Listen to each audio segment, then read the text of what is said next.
Okay.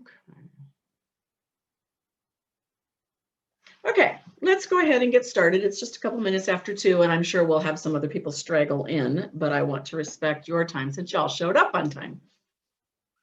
So today, what we're going to talk about how to do an estimate of proceeds. And part of that estimate of proceeds is figuring out the tax proration credit that the seller gives to the buyer. So that's where we're going to start. It can be super confusing, even for us experienced agents, and certainly to explain it to a seller, it's hard. They don't always get it. I am going to kind of give you here's what my script is and how I try to explain it to a seller. I'm going to give you that, and then we're gonna log in and actually watch a quick YouTube video that one of our former agents has created. He created many, many years ago, but it doesn't change. And it's another way. Oh, Maria, you're not going to receive it. You're going to have to go ask for it. I just was going to check with Nadine because I know she was uploading the recording, and I don't know where they're putting them yet. So if Nadine can't point you to last week's, you might check with Dawn Vandermillen. She may have access to some previous recordings. Okay. Okay. Anyway, so there's a video, and we'll play that in a little bit. That may also help. It's more of a visual. He like draws some stuff on a whiteboard, and that might help. Everybody seems to learn this stuff differently. When I watch the video, it's like Greek to me. I can't understand it, but it might help you. So here's the basis of it. Because in Iowa, property taxes are assessed a year in arrears, the sellers will have lived in the house for a period of time that they haven't paid the taxes on simply because they're not due yet. And in fact, most counties won't let you pay them until they're due. So it's not fair to expect that the buyer is going to move in and then have to come up with the cash to pay those property taxes for a period of time that the seller owned the house. And it's not like we're asking the sellers to write a check for this amount. It flows through the closing disclosure. So it's simply a credit on paper that goes from off the seller's proceeds and onto the buyer's side, and showing that, and essentially what it does for a buyer is it reduces the amount that they have to bring to the closing table. So it is a credit, but it's not like you're giving them the cash. When the buyer is financing, the lender is also establishing that escrow account that's going to pay the taxes the next time that they're due. They're going to take a hunk. It's usually anywhere from 3 to 6 months worth of taxes, depending on the loan type. And they're going to put that in that escrow account right from the get-go, so that when the property taxes come due the next time around, they've got it to pay. So they're not coming to the buyer either and asking for that money. That's happened already been put in that escrow account. So to me, that's exactly my script with the sellers is, Mr. and Mrs. Seller, you've lived in your house for a period of time that you haven't paid the taxes on yet, simply because they're not due, because the state of Iowa assesses taxes a year in arrears. And to further complicate it, they're paid in March and September. Because doesn't that make a lot of sense? Right? That confuses everybody. So if you want to look really smart, here's what you tell them. And the reason we pay taxes in March or September dates back to our agrarian history as a state. So in March, the farmers would all go to the bank and they would get a loan to purchase all the things they were going to need to get the crops in the field, the seeds, any equipment that they needed, all that kind of stuff. And they also would borrow the amount of money that was due for that 6 months worth of property taxes. So they could pay the taxes, buy their seed, get the stuff in the ground. And then in September, what happens? Harvest. So they would sell the crops. They'd have enough to pay back the bank and pay their September taxes. And then what was left over was what they lived on until the next March when the whole thing starts all over again. So Iowa has not changed much about how we were established as a state, and that's one of the things that we still live with, and why property taxes are paid a year in arrears. Does that make sense to you guys? Right. Okay. So now I'm going to go off screen for a second. I'm going to find this. I thought I had it set up, but it disappeared. And I think what I'll do is copy and paste the link, the YouTube link to this little video, and you guys can, everybody mute themselves and watch it on your own, because remember what happens when I try to play stuff. Oh, great. Okay.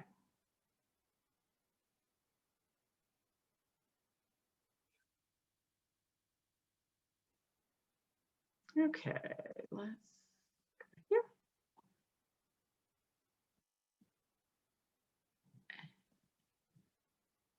This. I should have had this all done. Okay, so we're going to chat.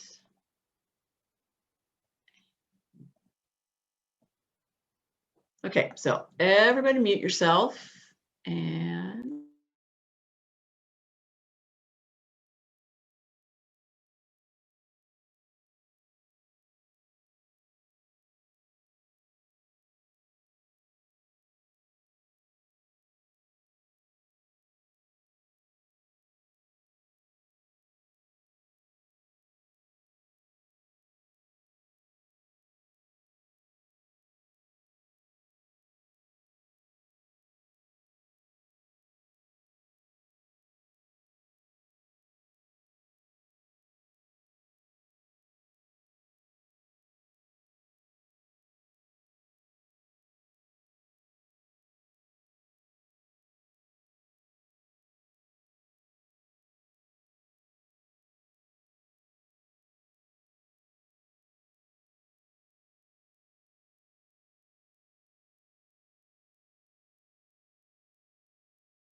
Jeanne, you're muted. Okay. I had so much fun watching your faces because some of you were sitting there going, uh-huh, uh-huh, uh-huh. And others of you were doing what I do, which is, huh? So show of hands, who did that help understand? See, we got a couple of yeses, we got a couple of eh, and who of you are even more confused after watching that? Yeah, so Sean mentions in that you might need to watch it a couple of times, and I think he's probably right. So I would make sure you've got that copied and pasted somewhere so you can go back and watch it again. I know some agents who have downloaded that onto like their iPad or whatever, their laptop, whatever it is that they take with them when they go in a listing presentation and actually play it for some sellers. That wouldn't work for me because I can't explain it to myself, let alone to anybody else if they had questions about it. So what I'm going to give you next is the really down and dirty. Here is how you can figure it out to the penny. There's a website we'll go to. Also, in your packet, you've got this sheet. It looks like that Red Settlement prepared. And that's going to give you an estimate of how many months worth of taxes would be credited based on the month of closing. So this is an estimate because it's always going to be based on the day of the month because it is a precise proration. But this is going to help you. The other thing that Sean mentioned in his video, which I think is absolutely fine, he would often just do the highest amount of taxes possible. So you can look on this and see that there are times when you've got 15 months worth of taxes that might be due, depending on if they've been paid or not paid, what day of the month it closes. So it's always tricky in September and in March because that's when taxes are due. So it can get split out into more. A lot of people just do a full 12 months and figure that's going to come close enough. But if you really want to be precise, I'm going to screen share.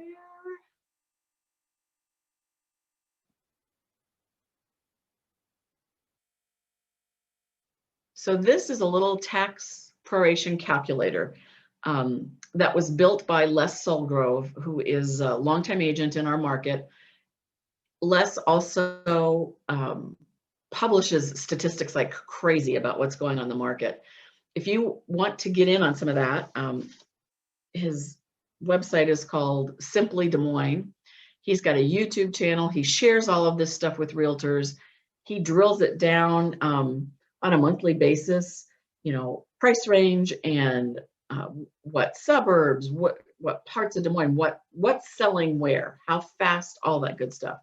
But this little gem will actually calculate to the penny. So let's just go with $8,400 is the annual amount of property taxes.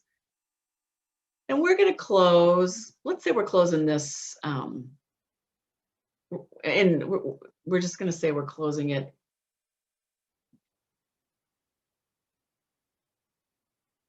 on July. Well, I guess we're closing it today.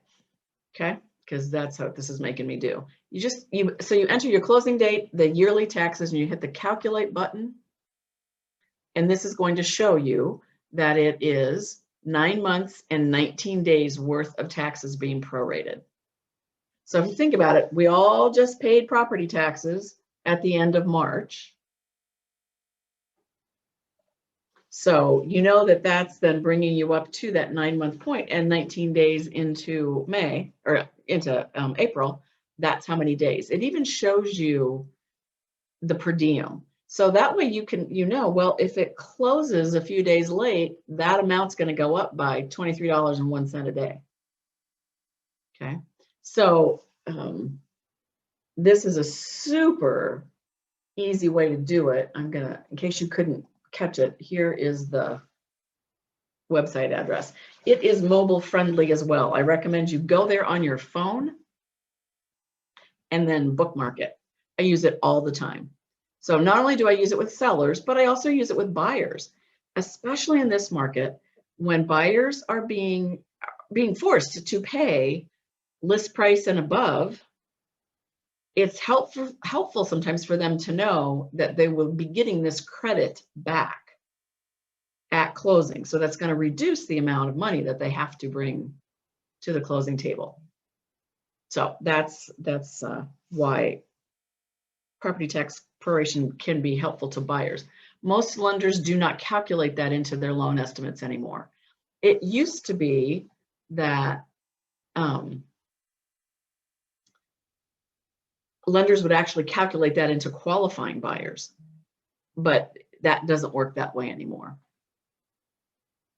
They can't use it. So that's why it's important that you can be able to figure out and let them know about that.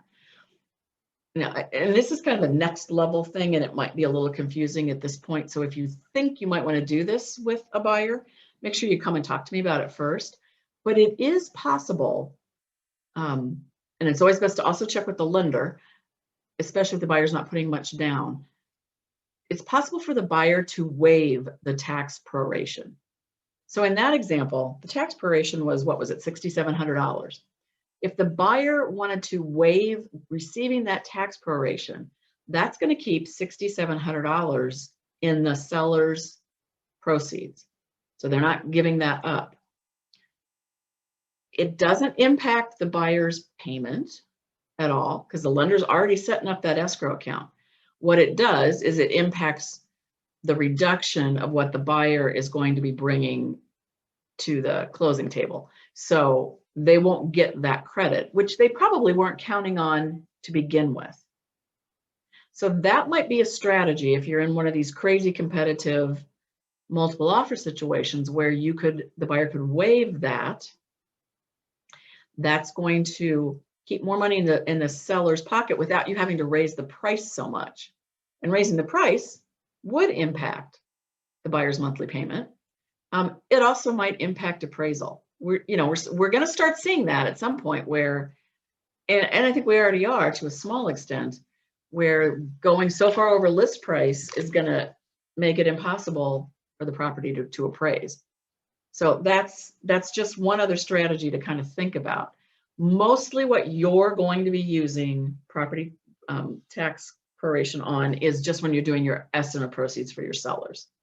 Okay. Is everybody completely 1000% confused?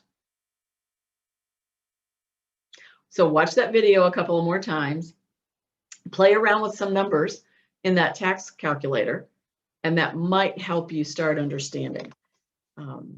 There's a couple of other things in your packet here. This also prepared by Red Settlement. This one is the property tax timetable, and it started in 2015 and goes through 2029, and it just shows you when payments are due for which fiscal year. It helps you explain that, like, look at the very bottom. So the year 2029, that's the assessable year. You're actually making those payments in 2030 and 2031. And it's going to show you then when those payments are made, what part of the year it covers, and when those are made. So find the year you're working in, and that will help you point out. Sometimes you just want to whip this out and say, right here, this is going to show you. Okay, so right now, when you look at taxes on the assessor's page or on the treasurer's page, you're seeing taxes that are for the 2019 tax year, assessable year. In about sometime in August, the counties will certify their taxes for the next tax year. So we're gonna hop on a couple of assessors pages and just show you a couple of things, but I just want you to be aware of that right now we are still we just paid the last of 2019's taxes in March. And if you follow this little chart, it shows you that March 31st, 2021 was the second half payment for 2019. If those taxes for 2019 are not paid by March 31st, the property could go to tax sale in June.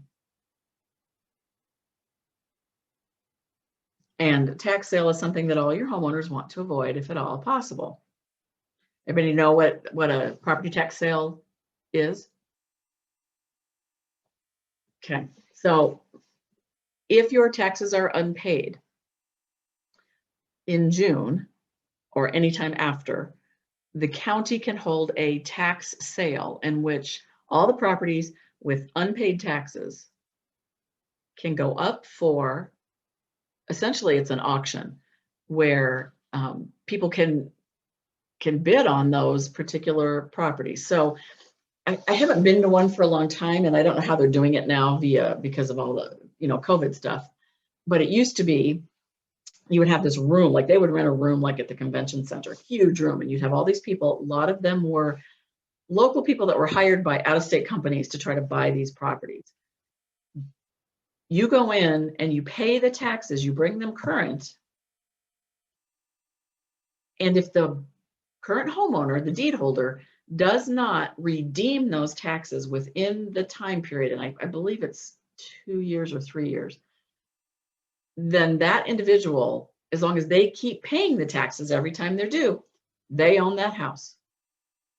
So the homeowner has a chance to redeem it, but if they don't redeem it, that person now owns that home. Now, did they ever get a chance to see inside of it? No, probably not. Did they even drive by? A lot of times not, because there are people from out of state. But they have all these programs that analyze properties and analyze the market. And they come in and start bidding. So you'll have, like, the first property that comes up, everybody has a number that's bidding, and they just go through the numbers numerically, and you say yay or nay. Or, if you want to pass on that one, then it goes to the next person's number. And you just have to hope that the ones you really want, you get, that your number comes up on those and hasn't been passed by. It's a fascinating process. But that's why there's a tax sale date on there. Kind of helpful sometimes to have this when you got sellers that maybe haven't been paying their taxes, to show them how quickly this could happen to them. So, and then the last one that Red prepared for us is the one that looks like this. It's very similar to what Sean was drawing on the whiteboard in that video. So again, it's just another way of showing. This one goes back to 2018 and 2019, but it doesn't change anything. It just changes the dates that things are due. Probably need to ask Anya to give us a more updated one of this. But again, it's more visual. It's going to show you when and why you're paying for specific periods at certain times. So yes, is it confusing? Absolutely. You do need to try to get at least a minor grasp on it so that you can explain it to your sellers, because it's going to be reflected on the estimate of proceeds and also on the closing disclosure. So you want to make sure they see that when you're listing it and you're trying to figure out for sure that they have enough equity in the house to sell the house and also pay your commission, right? Okay. All right, so next in your packet, and I know that you probably don't get this yet, and I have agents that come back sometimes just for the first 20 minutes of this class to talk about tax preparation, and you are always welcome to head back and do that anytime. Okay, the next packet or forms in your packet, you should have 2 estimate of proceeds. So we're going to walk through one, and I want you to take notes on it. We're going to talk about what goes where, how much I recommend you use, why is that what you use. Scribble all over that one so that you can refer back to it when you're getting ready to do an estimate of proceeds and understand why you're doing what you're doing. The second clean copy is when we're going to actually do an estimate of proceeds. I'll give you a scenario, and then you're actually going to do one, and we're going to see how many different answers we come up with. Because in all the years that I've been teaching this, remember, I teach it every month. I've been doing it now for 6 years. I've had one class that everybody got the same answer the first time through. So that's my challenge to you guys, is to see if you can be the ones that unseat that class. So first of all, let's talk about why we do an estimate of proceeds. Is it required by law? This is the interactive part of the class. At least, nod your heads or blink your eyes so I know you're awake. Who thinks it's required by law? Who doesn't know? Thank you for your honesty. It is not required by law, which, at least here in Iowa, which absolutely astounds me. But it is not required by law. It is required, however, by the Code of Ethics and by your brokerage. So we do require that you do an estimate of proceeds for each and every listing and that you turn it in with your listing paperwork. The main reason that we do this is we just don't want surprises for our sellers and for us. It's kind of our job, is to take the surprise out of real estate transactions for our clients. There are two business reasons why you want to do this. One is that it makes you look more professional. Because it's not the law and not every brokerage requires it, there's agents running around out there that don't do an estimate of proceeds. Dave and I, 3 or 4 years ago, took over, we got a listing that was referred to us from a mutual friend of mine and the sellers. And we knew each other. She knew I was an agent, but she also had this young man in her church who was a brand new agent. And she wanted to help him out by letting him list her house. She had gotten remarried and had already moved in with a new husband, and the house was vacant and they needed to get it sold. He never did an estimate of proceeds for her. She had no idea, and neither did he, how much money she would get back when it sold. She said, well, I could do it in my head rough because I knew that, I was paying a commission, but she had no specific idea. But she wasn't very happy with his service. He was not giving her feedback after open houses or any feedback after showings. She even asked him about doing a price reduction, and he said, oh, I don't think we need to, when clearly they did, because it had been on the market for 3.5 months with 0 offers. And so she was having coffee with our mutual friend, and she goes, why don't you talk to Jeanne? So Dave and I went over, walked through the house, talked about how we would market it and how we would price it. And here's the estimate of proceeds based on where we think this house will sell. She had never seen anything like this. And she was actually getting back way more money than she thought she would. And she said, oh my God, I'd have lowered the price to there a long time ago if I'd known that that's what would make it sell. So that poor baby realtor, because he didn't really know what he was doing, nobody had mentored him or trained him or taught him about this, he wound up losing that listing. We got it and sold it within a week. And it wasn't this crazy market. I mean, it was a fast sale, and she was thrilled with what she got from it. So that's another reason that you want to do an estimate of proceeds. It makes you look like you know what you're doing, makes you look more professional. The other business reason is, when do you want to know if a seller is upside down and doesn't have enough equity to sell? Before you put it on the market, right?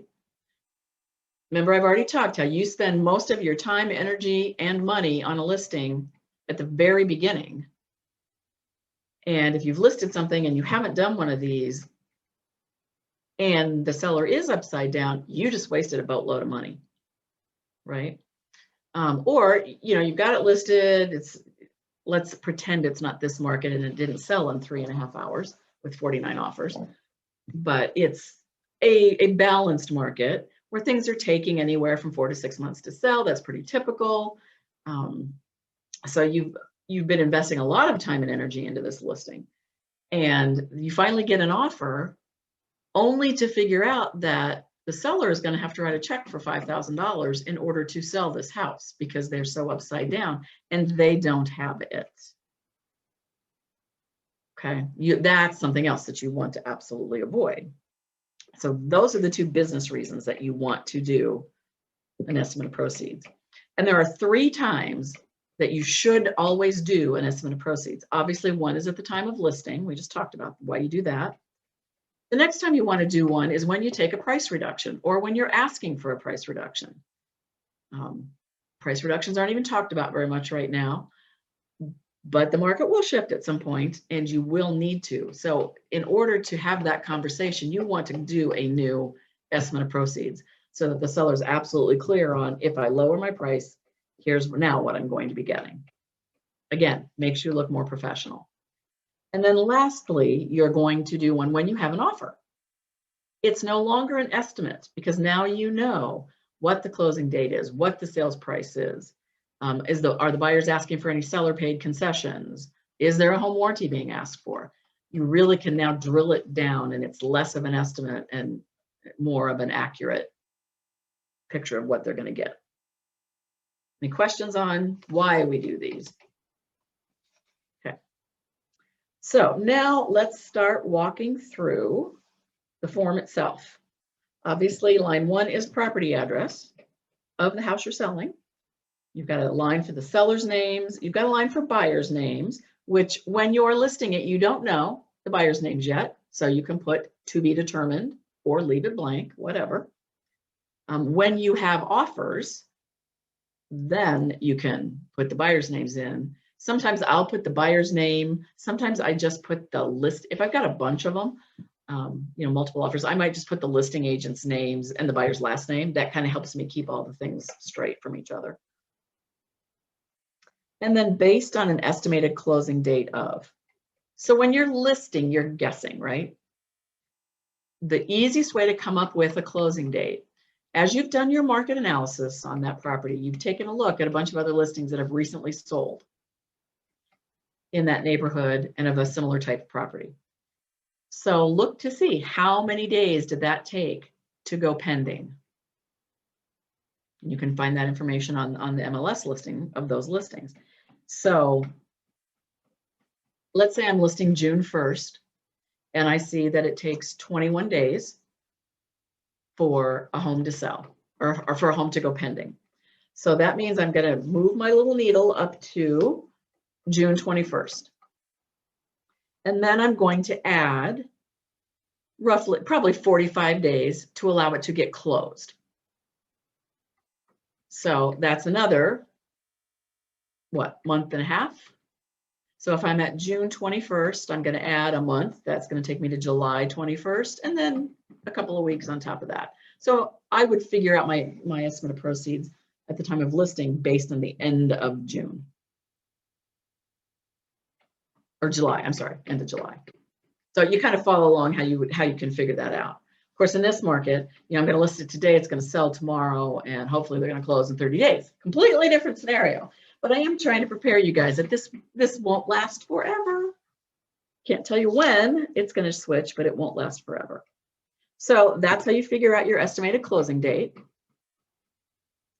Now we've got to talk about our estimated sales price. Who knows in this crazy market, right? It's probably going to be more than the list price, but I'm going to figure it based on the list price because you're going to do another one when it sells, right?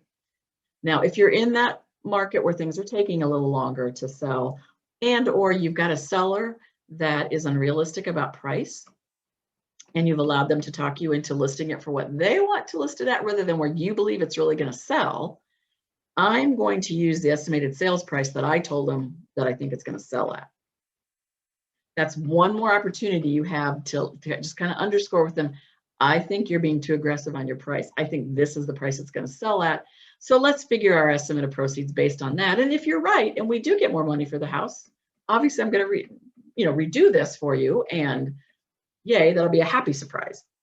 You always want to figure the expenses a little on the high side and the sales price a little on the low side so that the number that you end up with is a bigger number than they think they're going to get, rather than vice versa. You want happy surprises only in this business. Okay, so now we're talking about the costs. So line 6 is the current taxes slash prorated taxes. There isn't a spot on here for you to put what the annual taxes are, but that's what you're going to go find. You're going to find the annual taxes. You're going to divide that by 12. And you're going to put that in the per month line. And then you are going to put the number of months of proration in that next line. So you can figure it out from any of the little charts that we provided, or you can go straight to that website and plug your numbers in and then just go with what they, and I like to just round numbers on this estimate. So that's how you could figure that out. Okay, it's pretty simple. The next line is for special assessments. Special assessments could be either something that is levied by the governmental body, and you can usually find those on the county treasurer's page. Could also be a special assessment with a homeowners association, which your sellers should know if they've got one of those. Always ask them. And then we've got brokerage fees. So for our purposes, especially for the little homework, or not homework assignment you're going to do, let's use 7%. Let's focus on getting 7%. Unless, of course, it's new construction, that's usually 6%. Or if it's in Altoona, Ankeny, or Bondurant, those are pretty much always 6% towns. Doesn't mean you can't get 7. If the seller will do 7, do it. But don't be surprised if you can't get 7 in those areas. And then abstracting. So that's a seller expense to have the abstract brought up to date from the point that they bought it to this point in time now. That's why we get the abstract. We get it to the abstractors right away, and then as soon as there's an offer, the lenders send the abstract instructions, and the abstractors will start working on that. They search the public records, everything to do with that property address and with the owner's names, and they will look to find if there's any liens against the property, any judgments, any clouds on the title at all. And those will get entered into the abstract, what they call pencil notes, because they did used to actually be pencil notes. Now it's all done online. And then they send all that stuff off to the attorney who is going to render the title opinion, which then, as a listing agent, you'll get a copy of that, and it'll show if there's any objections to the title that your sellers are going to have to clear before closing. If your sellers are using Red Settlement will get that first, then they'll send it to you, and they will note to you, here's the things in that title opinion that we need to talk to your sellers about. And then they typically take care of getting all that stuff handled for you as well. So I've been using $600 as a round number. That's a pretty safe number. Then line 10 is revenue stamps. And every single one of you learned how to figure the amount of revenue stamps when you took the Iowa portion of your 60-hour pre-licensing. And I'm guessing that you all deleted that from your data bank after you passed the test, right? It is not hard. And we give you half the information here. So the magic is you take the sales price, you divide it by 1,000. You take that number times $1.60. And that is your revenue stamp number. Not hard, right? There's usually somebody in every class that says, oh, but Jeannie, the first $500 is exempt. Who remembers that from class? Yeah, it is. Any idea how much 500 divided by 1,000 times $1.60 is? It's 80 cents. I'm not messing with figuring that whole $500 thing out. I like nice round numbers on my estimate of proceeds. Okay, next line is wood destroying pest inspection. I put 100. If Red Settlement is ordering it from Robinson Premier Pest, it's like $92 and some tax or something like that. So I'm just going to round up to 100. Then home warranty plan. You see there's a little asterisk next to the words, should be anyway. And if you look down, that means it's an estimate. It's also optional. They don't have to give a home warranty. If I'm doing this with them in person, I write the word optional next to it and just explain. If you want to put a home warranty on your property now, then, you know, we'll decide which plan we're going to do, and we'll stick a number in there. And I do recommend that you put one now. There's all kinds of horror stories about people who didn't and then wound up having to replace a furnace, replace a dishwasher during the listing period. But if you don't want to, and you want to wait to see if the buyer asks for one, I'm still going to put a number in there. There are so many different warranty companies, and they've all got different prices, so that they're going to vary. But I put $465 in. That's the basic policy on a couple of different home warranty plans. So that's just a good round number. And and again, if I'm presenting this to them in person, I printed it off and I'm giving it to them. I'm going to put $465 in, but then I'm also going to put varies in parentheses after it, so they know that it could be more, it could be less, could be none.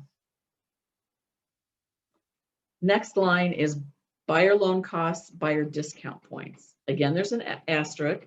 Again, I write optional, and I put 0 because there's such a wide range. You could have buyers asking for nothing. You could have buyers asking for $1,000. You could have buyers asking for $6,000. The most important part of this during your listing is to have that conversation with those sellers, to expect there will be some buyers, especially if we're in a first-time home buyer kind of price point, that will need some help. Elderly, like me, old people, will get all, well, I didn't ask anybody to pay my closing costs when I bought this house. Why should I pay for anybody else? So you want to explain to them and prepare them for it now rather than waiting until you have an offer that comes in. I have had in the past older clients that have rejected a buyer's offer flat out simply because they asked for closing costs. It was a good offer. But they just said, nope, if they can't afford to buy this house on their own, if I have to help them buy it, then they don't need to be buying a house. So address it up front. And really, you know, it's a pretty simple answer. In this day and age, a lot of these young buyers, they have great credit, they've got good jobs, and they can afford the monthly payment, but they also have a great deal of student loan debt.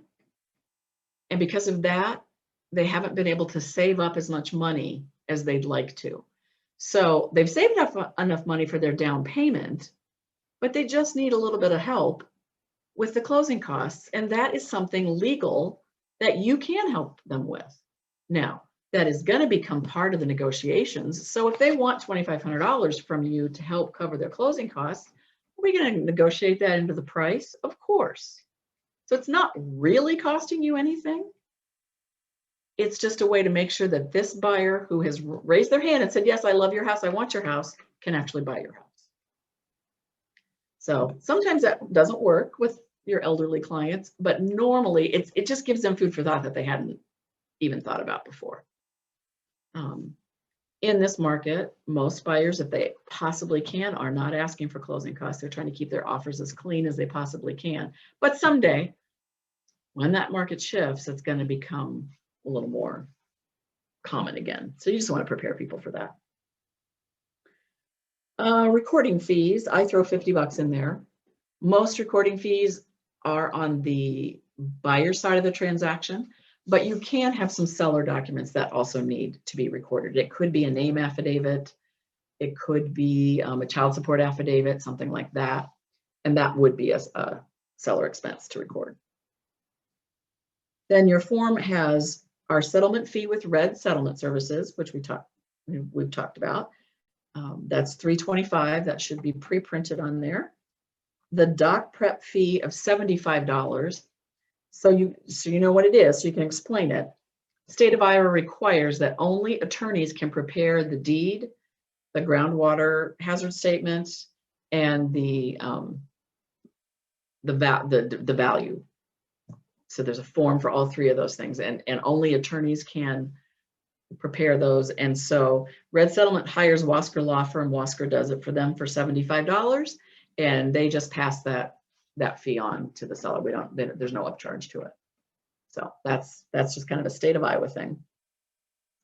And then our transaction compliance compensation fee of $295 should also be pre-printed on there. Other expenses. So since I've already put in $50 for those recording fees, if they're not in a homeowners association, I just put another 50. You could put another 100. You can pad it a little bit if you want to.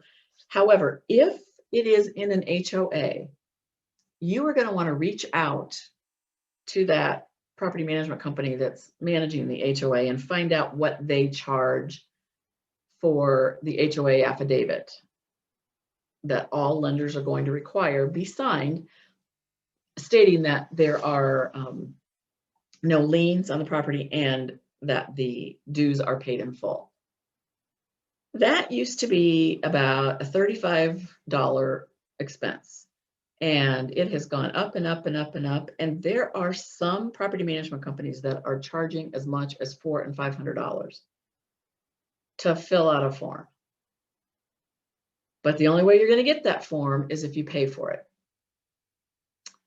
Most buyers are going to negotiate that that's a seller expense, and most sellers don't even know that it exists. So that's something you're going to want to find out when you're doing your estimate of proceeds when there's an HOA involved.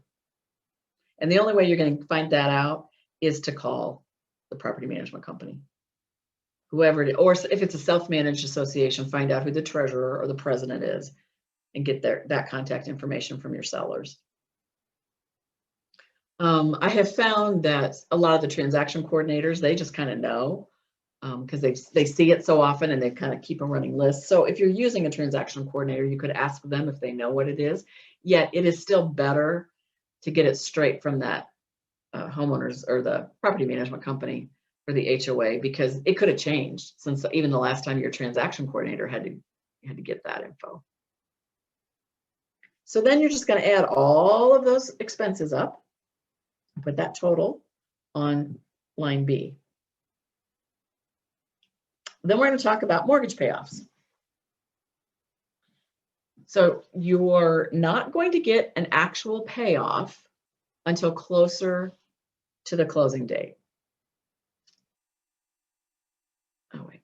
Bendy's asking, do you add the HOA fee to the $50? Yes, if you find out that that HOA fee is higher, then just increase the amount of your other expenses by that amount. Okay. So your seller's either going to have a statement if they get the coupon kind of thing, or they'll be able to go online and look and see what their payoff is, or what their loan balance is. Loan balance is not exactly the same thing as the payoff. It's always a little bit higher. So if you remember when you bought it, and those of you that have bought a house, you didn't pay a payment. You skipped a month, right? If you closed at the end of April, your first payment wasn't due until June. They're going to get that on the back end. And that's usually, interest adjustment. So what I like to do, have them tell me what they see, either on their coupon or on their online portal, and then how much their monthly payment is, and I add that monthly payment to the amount that they found out. Okay. Again, estimating higher. Now, if you're in a different market and it sits on the market for a few months, they're going to have made some payments, but I don't ever adjust that. I just keep that where it is. Then also ask them about a second mortgage or a home equity loan or a line of credit. A lot of people don't understand that those have to be paid off when you sell the house. They think they're more of like a personal loan that they can pay off whenever they want to. And that is not the case. Any of those things would have their home held as equity and would need to be paid off. So ask it, and ask it in a couple different ways.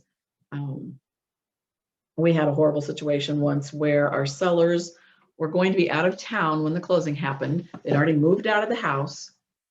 When we did the estimate of proceeds, I think we even asked about a second mortgage. And they said, no, we don't have a second mortgage. Well, they did have a home equity line of credit. They had a HELOC, but they didn't tell us that.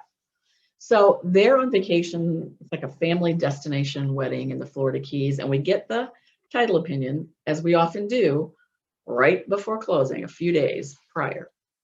And it showed that line of credit that had to be paid off. And it was enough of a swing that we went from them thinking they were going to get about $25,000 back to them having to bring a check for $12,000 in order to pay that off.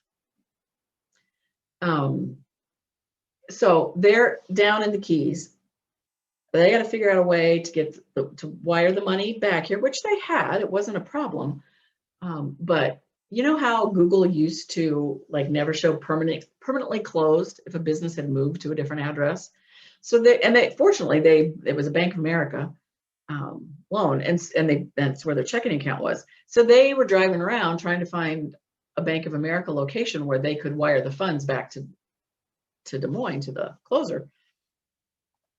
Well, this location was closed. This other one was inside a grocery store, and they didn't do wire transfers. They spent the better part of a day trying to figure out how to get that accomplished. And they were kind of honked. And of course, it was our fault, because it's always the realtor's fault. But we got closed. They got back home. You know, we had them come into the office, and we sat down and walked through everything. And they understood it, and they were fine. But it was an ugly couple of days there. So that's why you always want to make sure that you ask, do you have a second mortgage? How about a home equity line of credit? And make sure that they really think about that. Okay, so then you're going to add the total of those two things on line C. Then you're going to bring the estimated sales price clear up from line 5 or letter A down. You're going to subtract out your total estimated costs and then your mortgage payoff. And that gives you your total estimate of proceeds. Underneath that, there's a spot that says estimated tax escrow return. So that's not something that we require you to fill out. It's more there to remind them that once your loan gets paid off after the sale, your lender has 60 days to refund what's sitting in that escrow account to you. But you can figure it out for them if they're curious about how much it's going to be. It's really super easy. I ignore the insurance part of that. I just focus on the taxes that's in that escrow account. And since we know that those escrow accounts, the tax portion gets zeroed out at the end of March and at the end of September, and you already know what the monthly amount of those taxes are, all you have to do is count on your fingers. How many months are we going to have before we close from the point it was started at 0 again? Take that times what the monthly amount is, and bam, you got it. Pretty easy. So in the example we were talking about, it's going to close in July. It was zeroed out in March. That means we've got April payment, a May payment, a June payment, and maybe July, depending on what part of the month you're closing in. So it could be 3 or 4 months worth. Easy peasy. Okay, questions about any of that? I know we went pretty fast. There's a lot.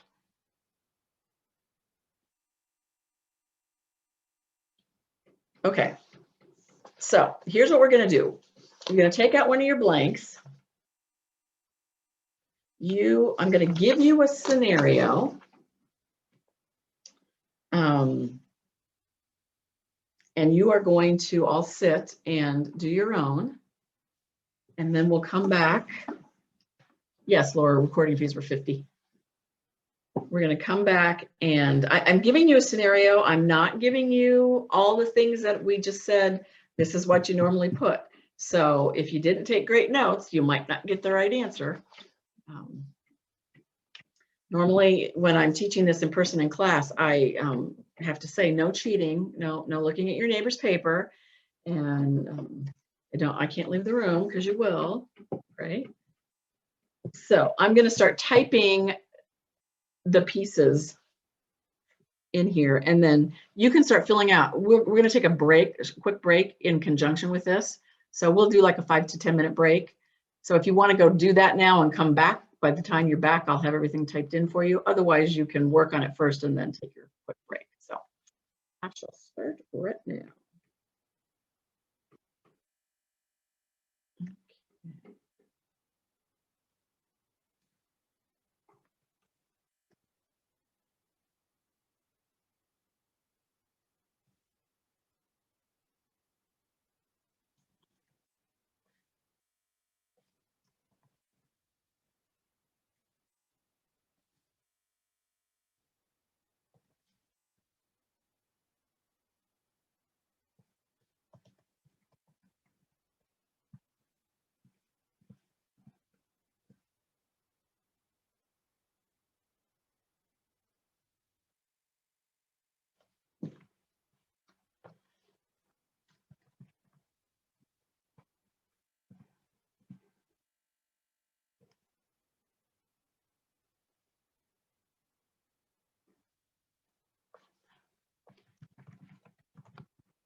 Okay, so let's try to be done and back ready to talk about what you got.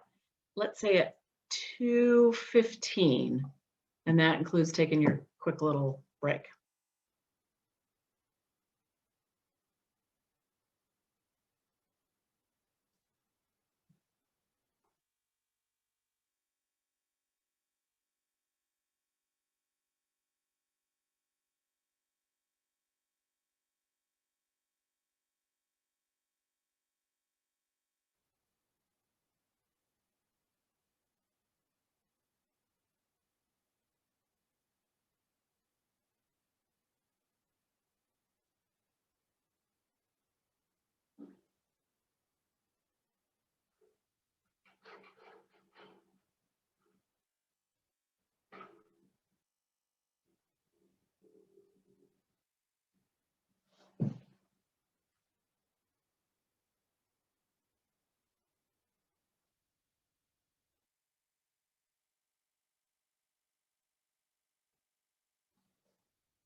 Okay, as you guys start finishing up,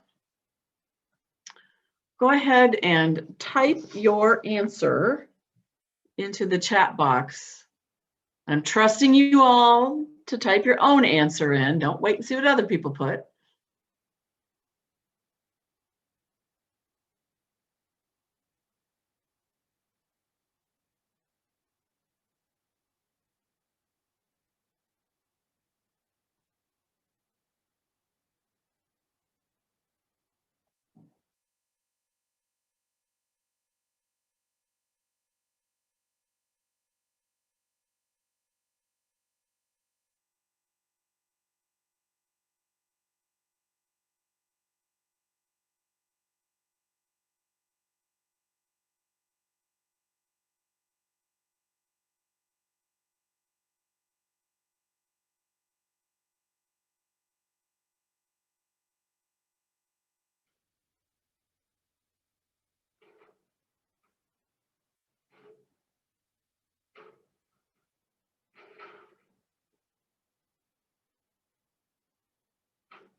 When you're back, please turn your cameras back on.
Okay, has everybody typed their response in?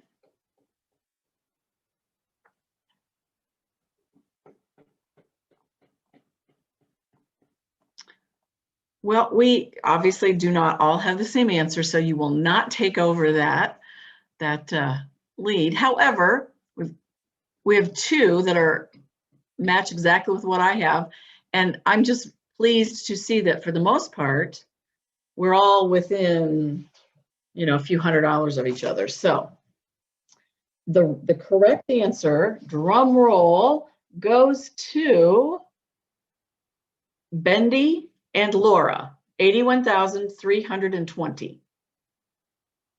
So, Bendy, would you mind unmuting yourself and just reading down the list, what you've got in each blank, so that everybody can kind of check and see where maybe there's, what they did off? Yeah, can you hear me okay? Yep, hear you fine.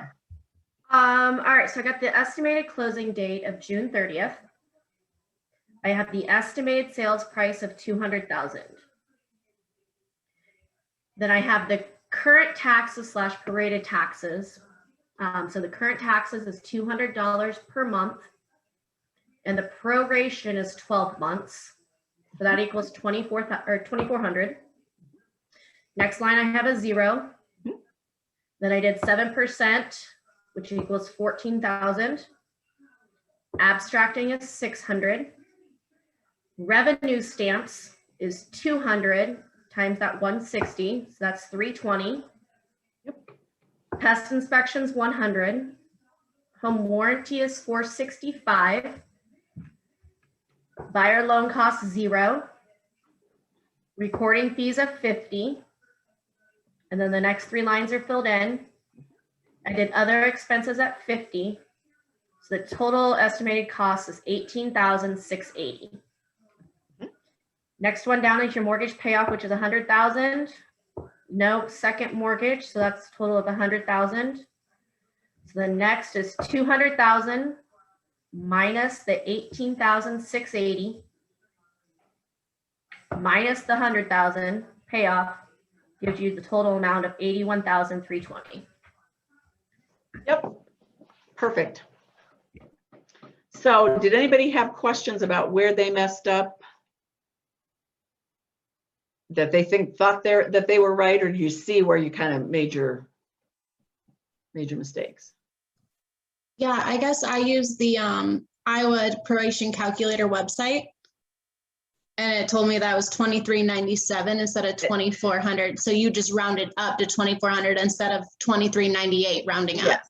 Yeah, correct. Got it. But again, that's within the margin of error. If that's the only mistake you made, which isn't really a mistake, you're just actually being more accurate, then that's fine. Okay. So, and I always laugh, there's always somebody that forgets to calculate the commission. Like, really? You're not doing this for free. And usually commission is the only math that realtors can do in their head. Like, all the time, they know how to figure that one out.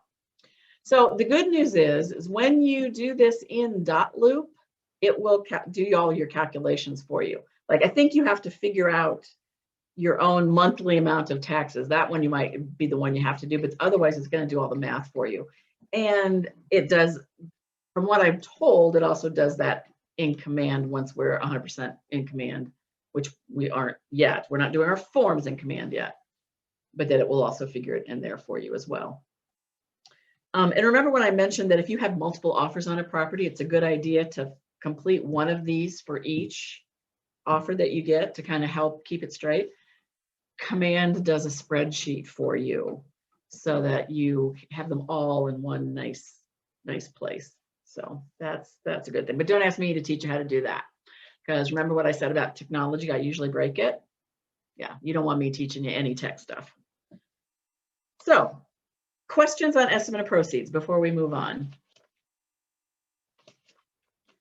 So one of the things that I mentioned, I think in the last class and talk about it occasionally, is a good way to practice all of this listing stuff is to pretend you are listing your own house or your parents' house. And that way you can, it's going to walk you through all those steps, going onto the assessor's page, finding all the information you need for to fill out the listing agreement, and then figuring out what you need to do for your estimate of proceeds. Go look for the taxes, go, all of that. It's just a really good exercise. And at some point, I think they have you do that with the productivity coaches. And that's always a fun one and then have them in one of your group things. So, all right, so now we're going to move on to disclosures. And in your package, you've got a couple of things that aren't not truly seller disclosures, but they are things that you should be talking to your sellers about. And this is just a good point in the process to talk about it. So the dispute resolution system should be at the top, what we're going through next, I think. And looks like that. Yours is probably 2 pages. This is a 2-sided document that if you print it right, instead of upside down like I did, you can fold it and make it into a nice little trifold. Stick that in both your buyer consult packs and with your listing presentation. Read it, make sure you understand it. And essentially, if both parties sign off on the purchase agreement, that means that they're agreeing to take any legal disputes through the dispute resolution system mediation program before they hire attorneys.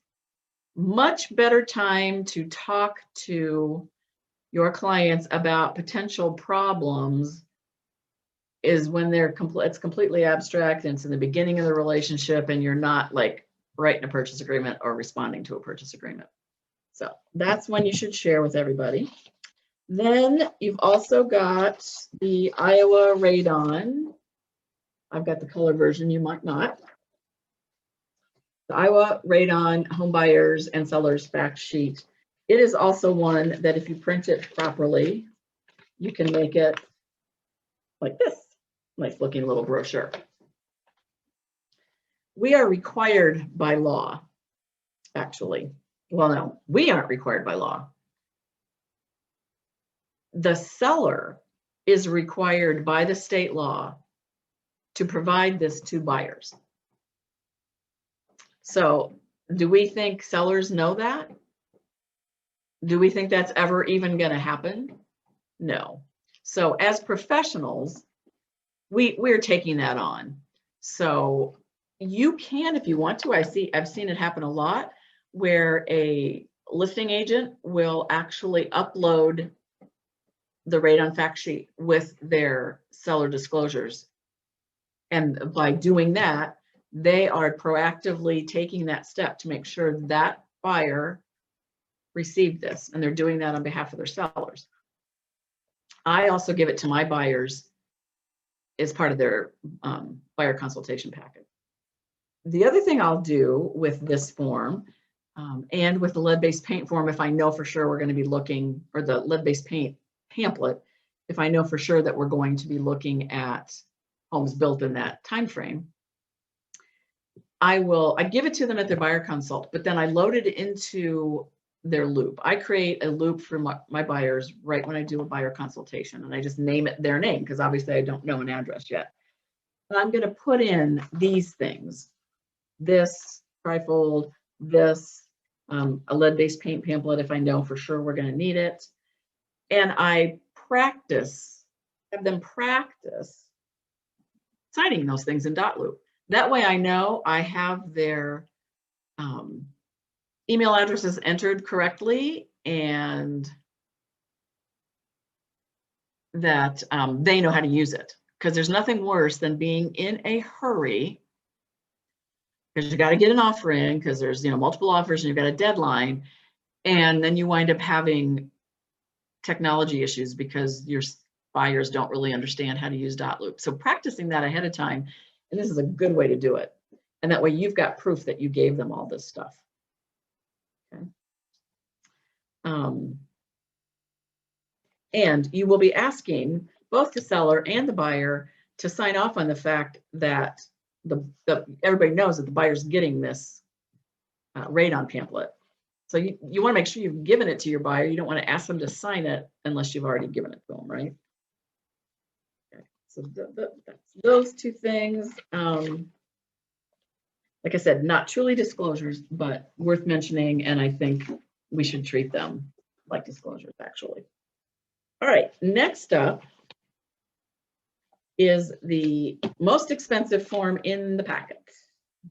One page. Disclosure of information on lead-based paint and/or lead-based paint hazard. Might be one of the most important documents you're going to sign and get filled out. So the disclosure of lead-based paint is a federal law. So federal requirement. Federal law states that any home that was built prior to 1978, when it transfers, the new buyers have to sign off on this. Sellers have to fill out the disclosure, buyers have to sign off on it. Our policy at Keller Williams is that, and this is important, so please make a note of this, is that if the house was built in 1978, we want this form done as well.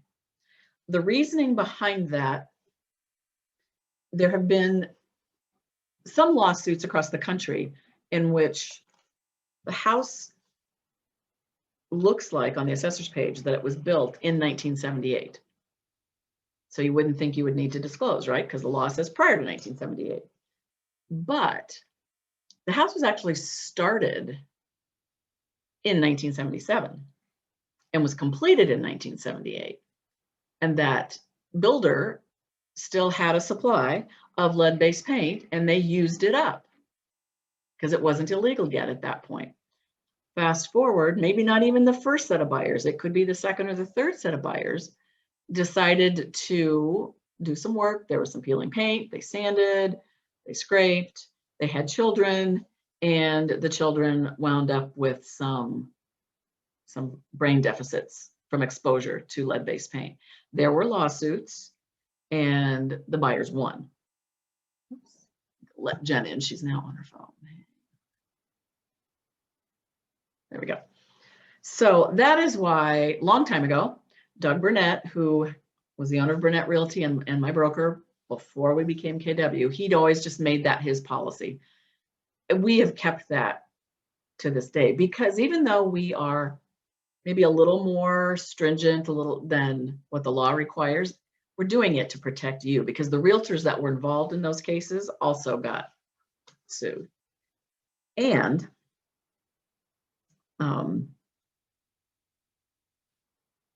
again, this is a federal law.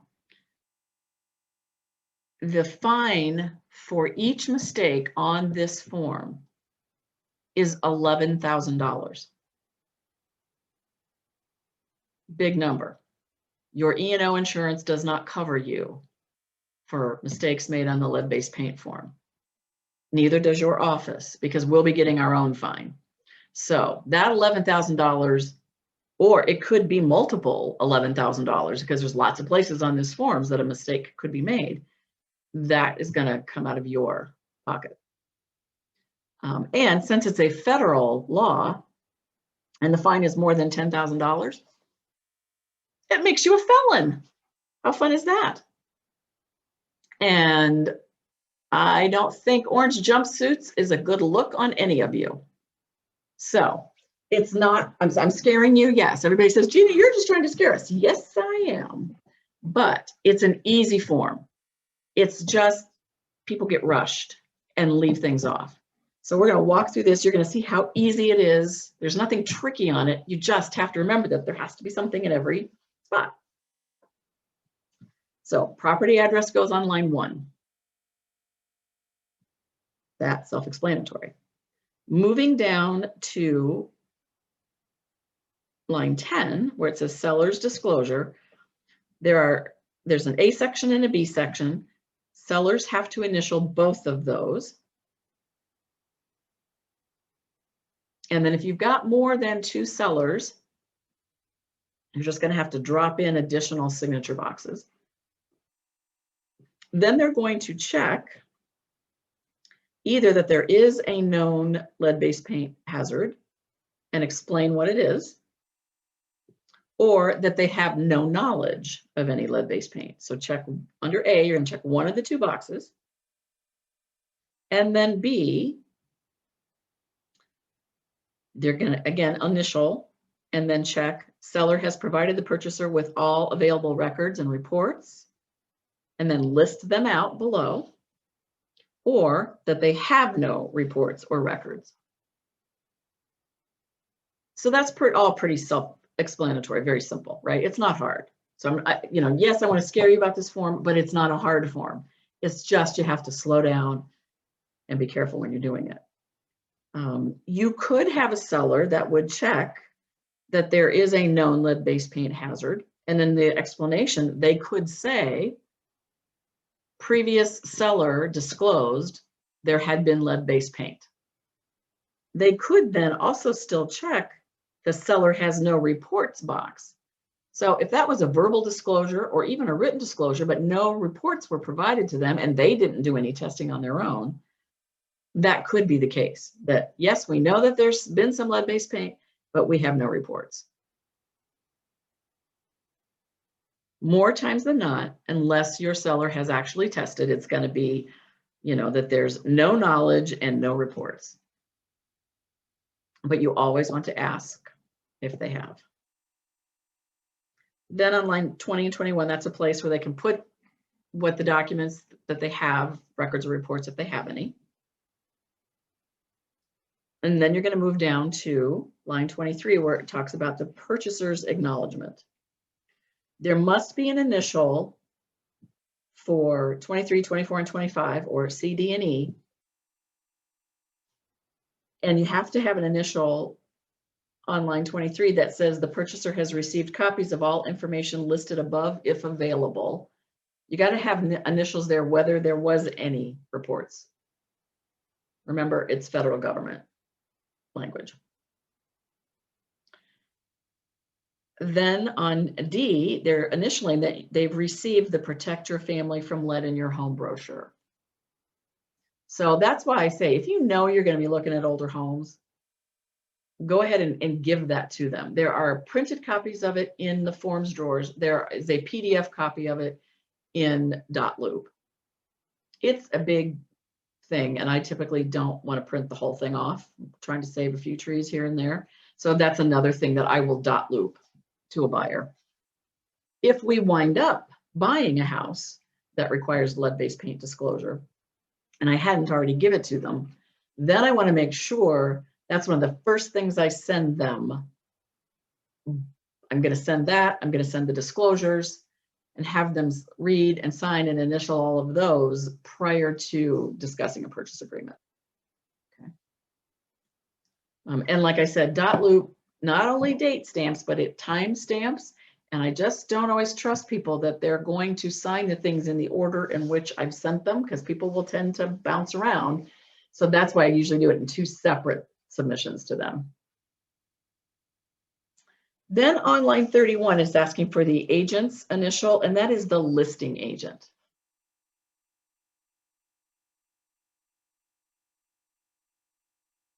Now, if you're selling a for sale by owner, they can initial it themselves. They are there acting as their own agent.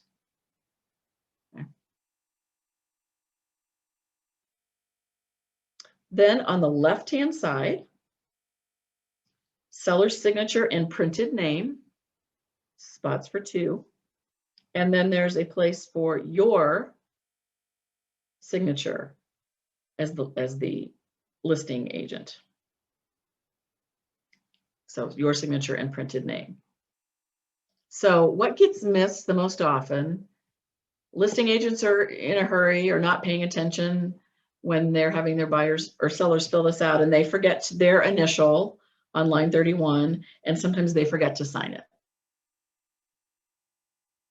Okay, right-hand side, same thing, buyer signature, printed name, buyer signature, printed name, and the buyer's agent signature and printed name.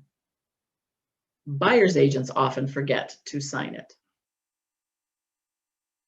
So no matter which side of the transaction you're on, when you get this form, so let's say you're a buyer's agent, you download the form off the MLS, read it and make sure that the listing agent has initialed and signed and that all the boxes have initials in for the seller. You can always send it back to them and say, hey, I noticed that you didn't sign this. Why don't you sign it and get it back to me? That way you both aren't having to deal with compliance later on. Same thing when you're a listing agent and you get this from the buyer, and you always want to send your disclosures with your purchase agreement so that the listing agent knows you've presented them and that the buyer has signed off on them. Again, listing agent, scan it, make sure that there's nothing missing or messed up, and get that handled before the purchase agreement gets signed, if at all possible. So see, it's not that hard, right? Easy form. Expensive form if you get careless. Okay. All right, now we're going to move on to the worst form in your entire listing packet that takes forever to fill out, and you don't even fill it out. It is painful for you, it's painful for your buyers or your sellers, but it's got to be done. And it's got to be done by your sellers. So this is the other form. Remember, last week we talked about that the mortgage release authorization has to be wet signed. This is the other form. This whole thing has to be filled out by hand and signed by hand by your sellers. Buyers can sign it via .loop. Sellers can't. That's an US policy. That's a KW policy, which is designed to protect you. Yes, I know it makes your life miserable sometimes, especially if you've got out-of-state sellers, but it truly is designed to protect you. We don't want your writing on here anywhere.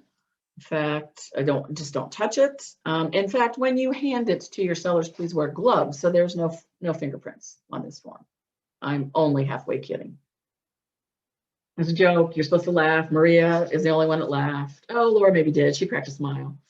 So yeah, it's just that important. And the reason that we do it that way, when just about every other company in town lets their people fill them out electronically, there's a couple of reasons. One has to do with lawsuits. What's the single biggest thing that buyers and sellers wind up suing each other and their realtors over? Non-disclosure.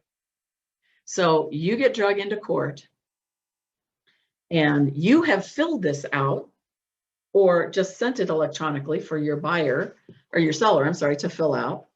And questions are being asked by, both of the attorneys and by the judge. And you want to be able to say, that's not my handwriting. I didn't put anything on this form. That's going to protect you.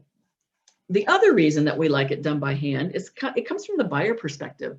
And I see this all the time when my buyers and I have been looking at houses and we're looking at the seller disclosures. They'll see one of ours that's all filled out, and we use the long form instead of, it's got all the non-mandatory sections on it too. We want everything disclosed. And they'll see ours and they love it, right? Because it's got all this information and they can tell that the seller put some time and thought into it. Then we go to another house where they're still using the long form, but it's all, check boxes, electronic check boxes and electronic signatures. It's a little harder to read because it all blends in with all the other, mumbo jumbo on there. And it's apparent to them that they really maybe haven't put that much time. And who really filled that out? Did the seller check all those boxes, or maybe their agent did and just sent it to them to sign? Then you go to another house that just uses the short form that only has the mandatory sections on it. And it's like a page and a half instead of this 4-pager that we have. And right away, but you see buyers, they're going, what are they trying to hide? Why didn't they fill the whole thing out? So that's why we have opted to use the long form and to have them fill it out by hand. Now, you want to have this completely done and signed by both parties, so the sellers filled it out and signed it. Buyer's agents, you're going to download that off of the MLS, and you're going to go over it with your buyers, and you're going to have them sign it also. You want it signed by both parties prior to an offer being accepted. That's true for both the lead-based paint and this one. They should be completed by both parties prior to an offer being accepted. Now, there is a right of rescission with the seller disclosure, not with the lead-based paint, but with the seller disclosure. And it's a 3-day or a 5-day right of rescission period, depending on how it's delivered. It's delivered via email, electronically, in person, or if it's delivered by mail, that a buyer could back out if they see something in there that they don't like or don't want. And you will get pushback from other agents saying, oh, just write the offer subject to, the buyer getting and approving of the seller disclosure. Don't do it. It can create a world of hurt for you. If you can't find the seller disclosure online because the listing agent hasn't uploaded it, and you call and you text and you email and they're still not sending it to you, call their office. Usually the front desk person would be able to send that to you. It's just really a good idea to make sure that you've got all signatures on these disclosures before a purchase agreement gets accepted. Like I said, yes, there is a right of rescission, but you're already under contract and you're maybe halfway through your inspection period and you're still waiting on the disclosure to come. That's not a good situation for anybody. I believe as a listing agent, you're not doing your seller a service by letting that happen. it's just because you've been too lazy to get the thing done and get it uploaded, or you were in too much of a hurry to get it on the market, don't do it. Be the good listing agent that has all their ducks in a row and uploads this as soon as your listing goes live. You're uploading your pictures, upload your disclosures. Okay. All right. So on the top line, and this one doesn't have, this is actually a state form, so it doesn't have all the lines that we add. Top line is where you're going to put the address. It's that, like I said, there's no line number, but the property owner's name and address, have them, they even have to write all that out. So again, you don't put anything on this form. Okay, then if it is an exempt property, then you've got the box that says what kind of properties are exempt. If indeed it is an exempt property, then you have your seller sign and date in that box, and then they're done. They don't have to fill anything else on the rest of the form out. Now, little warning on that.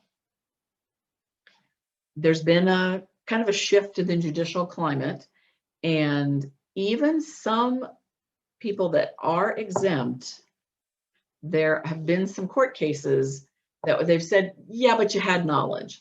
So one example would be if you are listing a property that's an estate sale, and you're working with the executor of that state who is the seller's adult child who also lived in town, or the deceased adult child who also lived in town. Is anybody going to really believe that when your elderly mother had a leak in her roof, that she didn't call you and ask, who should I call? What should I do? That's probably the case, unless you can prove complete estrangement. So while they are exempt legally and technically, the advice of our E&O attorney is to tell them, you know what, if you do have knowledge, you're going to protect yourself better if you disclose it. So they can sign as exempt. They can move on through the form to fill out any information that they do know. So maybe they did, advise on that roof leak and they knew that it was done and repaired and all that stuff. Fill that portion out. You don't have to fill anything else out, but fill that portion out. And then there's places throughout this form where you can add some additional information. Just put a note in that says, while I am legally exempt from disclosure, I am providing the information I do know about this house as a courtesy. And that way that's covering them. It's much safer for them to do it that way. You can't force them to, but it's really a good idea if they do. Some people who are exempt will say, well, why do I even have to sign this thing at all if I'm exempt? Well, again, it helps to protect you.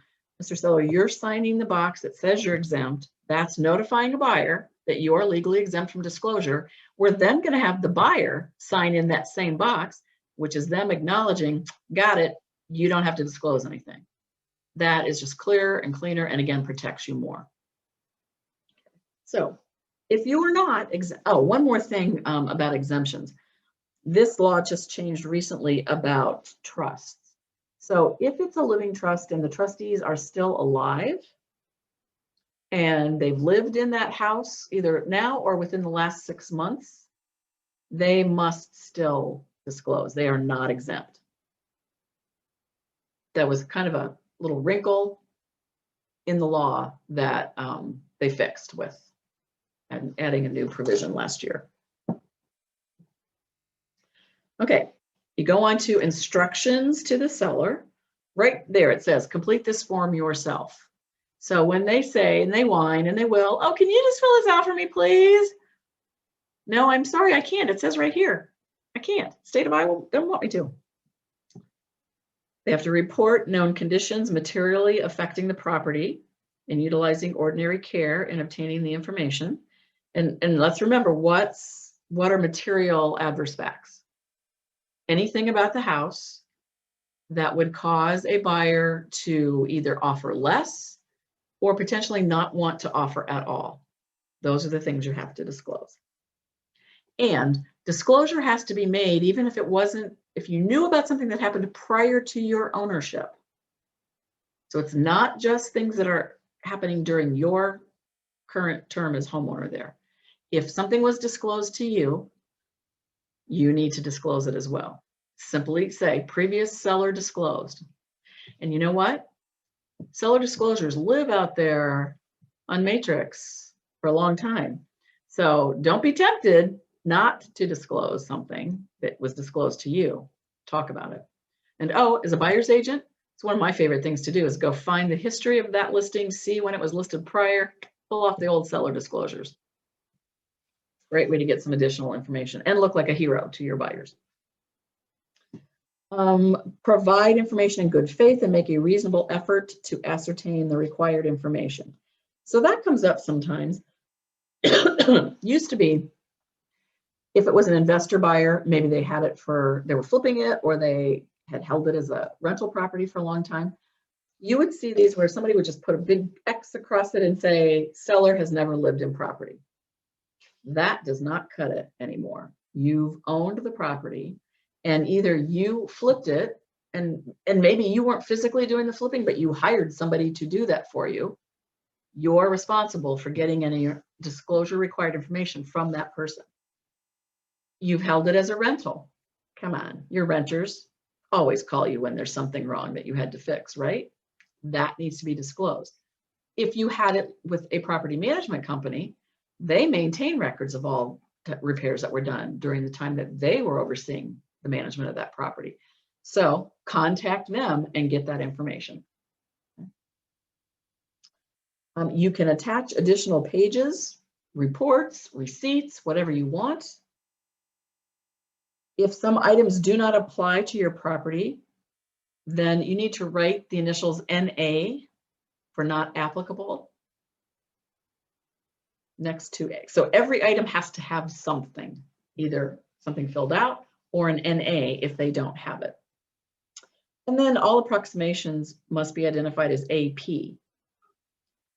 So if they think that they replaced the roof in 2015, but they're not exactly sure, have them put the year that they think, and then just put AP after it, and that will help to protect them. And then if they just have zero knowledge, absolutely have zero knowledge of the facts of any item on here, it's okay to either check the unknown box or to write unknown next to it. But again, caution them, don't rely on unknown for everything. If you land in court, even if the buyer signed off on this with you checking unknown to everything, and then something happens after closing and that buyer learns that from the neighbors, it's always the neighbors, that you did know about something, having written unknown on all this is not going to protect you if it goes to court. In fact, it's actually probably going to work against you. The judge will be harder on you than if you had just been honest. It also says to keep a copy of this statement. So obviously you are not going to ask them to fill one of these out. You don't carry your copy machine with you in your backpack when you go on your listing appointments. Ask them how they want you to get a copy back to them, and then do it. Do you want, and in fact, not just this, but all the documents that they've signed. Do you want me to put them all in a PDF and email them to you? Do you want me to print off hard copies and drop them off at the house or mail them to you? Find out how they want copies of these and then get it to them as soon as you possibly can. Okay. And then it goes on to talk about that the following information, they're certifying that it's true and accurate to the best of their knowledge. They're authorizing you as the agent to provide a copy of this statement to any person, in connection with an actual or anticipated sale. It's not a warranty and not to be intended as a substitute for an inspection or a warranty. As a buyer's agent, you want to make sure your buyers read this section, right? And note the nice bold print. Agent has no independent knowledge of the condition of the property except that which is written on this form. Seller advises buyer to obtain independent inspection relevant to the buyer. So that's also kind of a protecting you. However, if you do have knowledge of some material adverse fact, or let's say that the seller has told you some piece of information, but they don't want to put it on the seller disclosure. Well, You've got that knowledge now, and you're required to disclose it. So you want to make sure when you sit down to talk about this form with your seller that they understand all of the moving parts there. And if they still refuse to disclose the information, might be a listing you choose to walk away from, because you are then required to disclose it to every potential buyer and or their agent that comes along. Do you really want to have to do that when your seller hasn't answered completely and truthfully? That's not really a great way to start a business relationship with a client, is it? Okay. Make sure that your seller's initial and your buyer's initial, that gets missed a lot because it's in the middle of the page. What they're initialing off on there is those two sections. Okay, so then we will move on to just a quick question on that. So let's just say, you know, they don't want to, you know, put that information on there, and you go, well, I have knowledge. If you don't want to put it on there, I don't want to, you know, represent you. But then you see it pop up on the MLS 3 weeks later, and you look at the disclosure and it's not on there. So do we contact that listing agent and let them be aware of it, or? That's a real gray question, but I would. You know, and a lot of them are that some will be mad at you for doing that. Others will thank you for doing that. Sometimes it's better, maybe instead of contacting that agent, it would be to contact their broker. And I'm happy to do that for you. So interesting you bring that up. There's a case that came before the state IAR grievance committee that I sit on, where an agent who had nothing to do with the transaction, but knew that there had been a death in the house, which, by the way, we're not required to disclose by state law, right? Took it upon herself to contact both the listing agent and the buyer's agent to let them know that. Now, she's also, when she's contacting them, she's telling them, you know, you have to disclose that, which is not true, because it's not spelled out anywhere in our disclosure laws that we have to disclose a death. So the buyer's agent, as any of us would, felt like, well, now that I know this, I need to tell my buyer, right? The buyers backed out of the purchase agreement because of it. And I think it had been a suicide, but that's kind of irrelevant to the law. So the sellers and their agent both filed a grievance against this agent who butted herself into the middle of this transaction. And we did find that, yes, that was a violation of the Code of Ethics, and we're sending it on to the Professional Standards Committee for investigation. So I don't know how that's going to turn out. Something fun to keep an eye out on, but like I said, super gray area because it doesn't require us to disclose a death. I still think if you've got knowledge, especially if it's something major, chatting with that broker is probably a good idea. And then let him decide what he wants to do with his listing agent or her. Okay, section 1 is mandatory. And we won't talk about each and every line of this because my goal is to have you out of here by 4 o'clock, if not sooner. But let's start with number 1, basement/foundation. Has there been known water or other problems? So they're going to simply check yes or no. Unknown, I suppose, could be checked if they maybe never lived in the house, but just try not to let them abuse unknown. And then if yes, then please explain. So you can help them word what they should write, but you never want it to sound like you coached them so much that it's like it's your words. You know, it came out of a realtor's mouth. So what I typically tell people is describe what happened. And if you did something to fix it, describe what the fix was, and then tell us if it worked. So an example would be if they say, hey, we have when it rains really, really heavy, we've got a little trickle of water that comes from the northwest corner of the house and it flows down to the drain by the washing machine. And then I ask a question. So have you done anything about that? Well, yeah, we reworked the gutters and some grading and that seems to have fixed it. Well, when did you do all that work? And they'll tell me. So in that situation, they could write, we used to have water in heavy rains that would trickle from the northwest corner of the basement to the drain. We repaired the gutters and improved the drainage, the grading to the house, and we have had no water in the basement since 2017. Something like that. So describe what the problem was, if it has been fixed, how did you fix it, and what's been the result of the fix. Pretty easy, right? Sometimes it's a matter of just disclosing that it happens. All those Beaverdale houses have trickles of water from one corner of the house to the drain by the washing machine. And sometimes you just can't fix it. So in that case, you just disclose what it is. Simply, in heavy rains, we have a small trickle of water from the corner of the house, northwest corner of the house to the drain by the washing machine. Done. Now the buyer has been notified.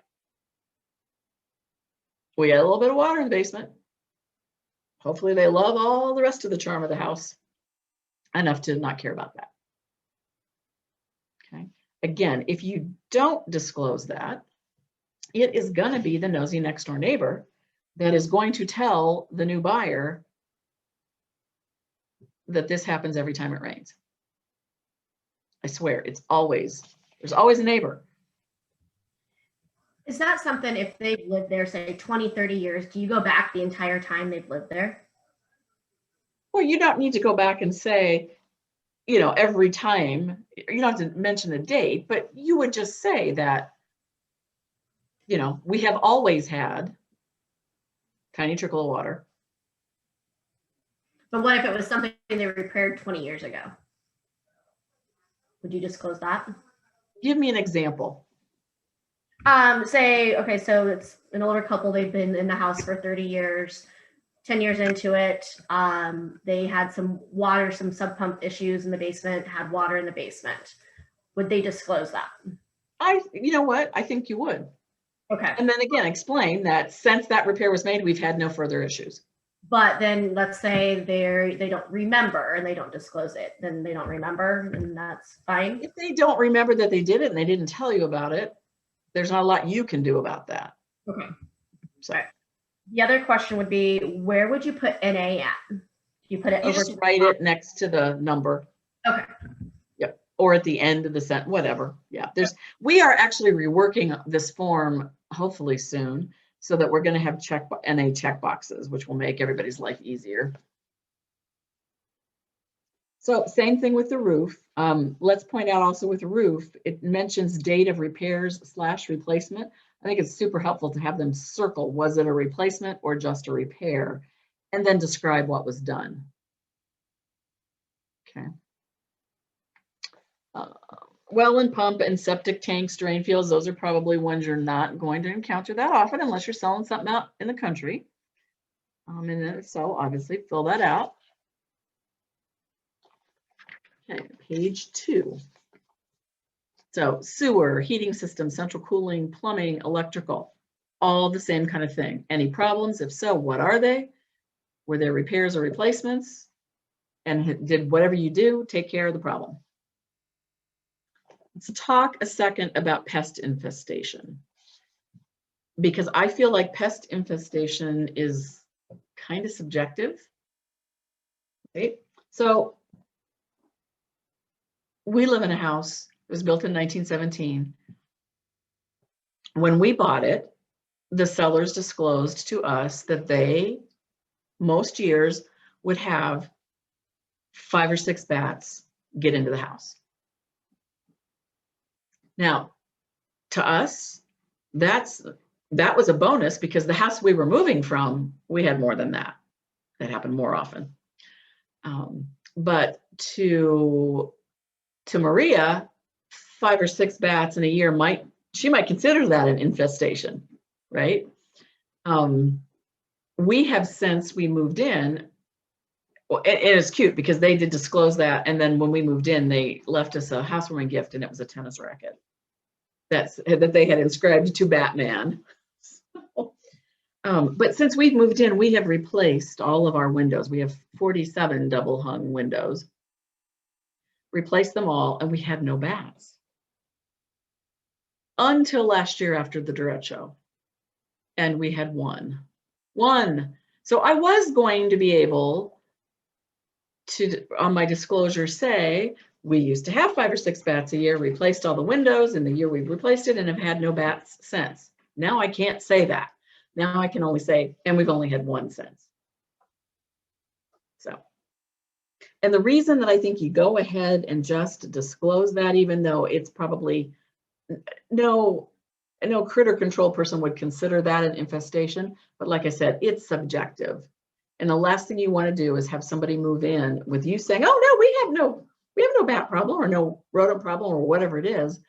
And then, you know, they're standing in the kitchen one morning making their coffee and a little mouse goes running across their toes. So I just think that's a good conversation to have and treat it that way. Asbestos is one of those things that I'm okay with them checking unknown about. You can have shingles that are asbestos shingles, exterior. You also will have in older homes, sometimes they used to wrap ductwork with asbestos because it was a fire retardant and it had good insulating properties, you know, all of that. So if you see that there's plumbing that's been wrapped, if there's ductwork that's been wrapped, and you don't know what it is because you've never tested, by you, I'm talking about sellers, but they think it could be, I would say unknown instead of no. Because then that's kind of saying, okay, there's some stuff there. I don't know what it is, Mr. Buyer. If it's important to you, you should probably have it tested as part of your home inspection. Rather than saying, nope, no asbestos, and then having them discover that there's asbestos later on. Radon. So sometimes you have knowledge that your house was previously tested. The seller told you it was tested, but you don't have any records of those reports. Seller may have told you it was tested and it tested high, but they didn't provide you any documents. You're still going to check, yes, there were tests. And where it says, if yes, test results, I would just say, was not given them. Okay. The sentence that talks about the seller agreeing to release any testing results, that kind of goes back to the way the law used to be written. It used to be that the buyer would pay to have the house tested for radon, but unless the seller in writing agreed to let them see the results, they couldn't get them. So that's still on there. You're obviously not going to check that, right? Lead-based paint, even though you're doing the lead-based paint disclosure, you still have to fill out number 13 as well. And if the house is too new, you still have to fill it out and check. Obviously you would check no, because it's too new. Any known encroachments, easements, common areas, these are typically what we're talking about are things like homeowners associations where you've got shared pools and walkways and tennis courts. But it could also be other things like there might be a utility easement that goes across the back of the property. So what is legally your property, you know, you can't build anything on the back 8 feet because there's a utility easement through there. House we lived in before this, we had a railroad easement. There was a train track that went behind our house. So we had to disclose that when we sold. What looks to be like the last 8 feet of the land, and you think you could build a fence right up to that, you can't because of that railroad easement.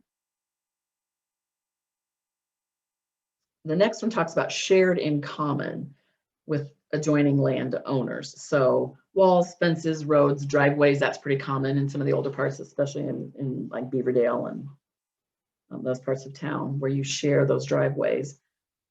Or sometimes it's where maintenance responsibility is shared also. So there's a few little places you run into where like a little development where the streets are not city streets and the city doesn't do, snow removal.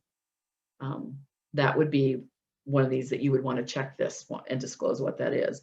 Something else that has been fairly recent that we've been learning about just in the last couple of years is that there are some shared sewer lines, which is fascinating to me.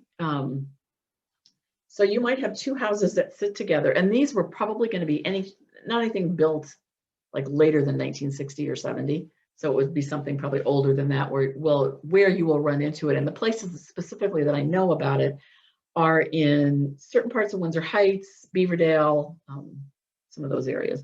So you got two houses right next to each other. Typically, your sewer line comes straight out from each house, connects with the city. That's it. Well, in these cases, they come out of the house so far, and then they join. There's like a Y join, and then it goes out to the city. Now, your seller might not know if they have one of those, if they've never had to have their line scoped out or jet surged or any of that kind of thing. But if they have and they know about it, you need to disclose it, because here's what happens. This house could have absolutely no problems with their, comes out, it goes there, it goes straight out to the city. No problem. This house could come out and have a clog at one of those joints. If that has then caused issues that are going to involve replacement, but the city's going to require that both of those sewer lines be replaced at the homeowner's expense. So just ask when you're in an older house, ask them, have you ever had your sewer line scoped? Do you know what the material it is? Because the big thing in some of those older homes is a product called Orangeburg. Anybody heard of Orangeburg sewer lines? Yeah, if you sell anything in Beaverdale, you're going to learn about it. And I recommend that you Google it and educate yourself about it a little bit. So Orangeburg is a product, it was created in, I believe it's Orangeburg, Pennsylvania, hence the name, it was named after a city. And it was designed to, during the war years, when they were using all of the cast iron to build tanks and ships. So this was built as a kind of a temporary replacement. It was created actually like late 1800s, but they didn't really know what they were doing then. But you can find it still in places in Des Moines, anywhere in houses built from like 1940 to about 1960, 65 in that time frame. So you want to always recommend that your buyers do a sewer scope when they're buying a house of that in that age range, and other times as well, but for sure then. You might also want them to do one if there's a lot of trees, especially in the front yard, that could be penetrating, the sewer line. Couple $100 to have that done versus $10,000 to $20,000 to repair or replace a sewer line. It's money well spent, right? So Orangeburg it was actually like a corrugated cardboard product layered with, impregnated with wax and then layered to create, something about that thick, and then obviously shaped round like a sewer line would be. And over time, it starts to flatten and it starts going like this to the point where it is now a complete blockage and things can't get through there. So it can be, like I said, a costly deal. So ask them if they have had their sewer line scoped out. And if they have, then you want to ask them, well, do you know what it's the material that it's made out of? And do you know for sure that you don't have a shared sewer line with your neighbors? All right. Structural damage, physical problems, that's a yes or no, usually. Is the property located in a floodplain? Your sellers should know if it's in a floodplain because they'd be paying flood insurance.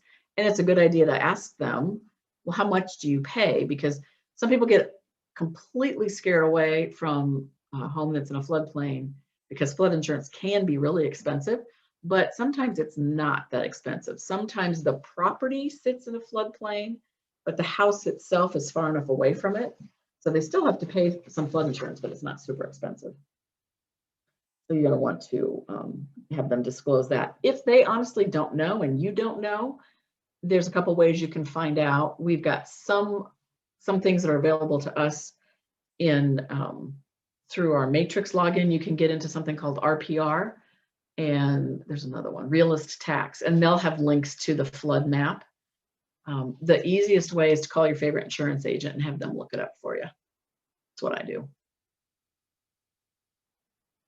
Zoning classification. That's the one thing. It's okay. That's public record. You can look that up for them on the assessor page and tell them what that is.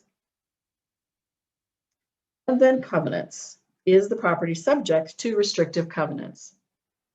If it is, then either get a copy of those and attach it to the listing, or it could be that they are in some sort of an HOA where you can log on to a website and get those things. If they've got that information, provide the link to that. Or if it's been recorded in the county recorder's office, you can tell them that as well. So just have them write that on there. If you go on to a previous listing of the same property, like before you saw it, or even other things that are within the same homeowners association listed by other agents, you may be able to find copies, but don't take the lazy way out and just attach those to your listing. Because do you know that that agent has the most up-to-date versions? No, you don't have any way of knowing that. So have your clients get copies of their covenants for you from their HOA, or give your HOA permission to give them to you. Find them on the recorder's site somewhere. Just make sure you are getting the most up-to-date versions before you send that stuff out there. And then if there is any or are any yes explanations, here's a spot where they can, answer those questions in more depth, because you don't have a lot of space throughout the rest of the form. And you can attach additional sheets if need be. This would also be a place that, let's say this is one of those estate sales and they did know that about the roof being replaced and they chose to disclose that. This would be a good spot where you could write, even though I'm not required by law, I'm exempt from disclosure, I did provide information about the roof as a courtesy. Good spot to put that. So that is all that is mandatory to be disclosed. The rest of the next two sections are non-mandatory, and it's the sections that the buyers are the most excited to read about usually. Again, another reason that we do this. So let's start on the top of page 3. This is all your appliances and your systems and all that good stuff. So again, if we're redoing the form, so there will be NA checkboxes, but for now, if they don't have it, so an example would be, let's say that there isn't a hood fan. You would just have them write NA next to it. So anything that is included, you're going to have them check included. And then they're going to keep moving to the right and check yes or no. Does it work or not? If they don't know if it works, if they've never ever used it, then they can check unknown. And so you're just going to have them walk through this form. And I've learned that it's easier for them sometimes if you take another piece of paper and lay it down so that they're staying in the same lines, because sometimes they get messed up. Let's see, so pretty self-explanatory. When we get down to about 3/4 of the way down where it's talking about, you see water softener and LP tank. You've also got some extra questions to answer about whether those are rented. Sometimes people rent their water softeners, sometimes people rent their LP tanks, and sometimes people own them. So make sure you answer that question on those items if they have them. And then where it talks about keys and locks underneath the LP tank, that's keys and locks for the LP tank, not for the doors and windows. That's in the next column. Okay. Yep, and then at the bottom of that left hand, you see where it talks about pet fences and collars. There's a place to put the number of collars if you're leaving them. Garage door opener and number of remotes. make sure that they fill that out. So many buyers think, oh, 3-car garage, we're getting 3 remotes. And sometimes there isn't even an opener on that 3rd stall. And often you don't have all the remotes that you would think you would have. So make sure they answer that question.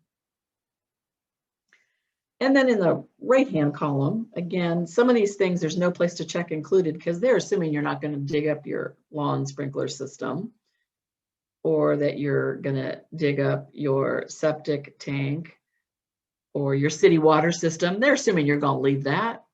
So there isn't a place to check included for some things. Again, if you come across something that your house doesn't have, make sure they always check NA. So this one, when you get down to locks and keys, now we're talking the doors and the windows.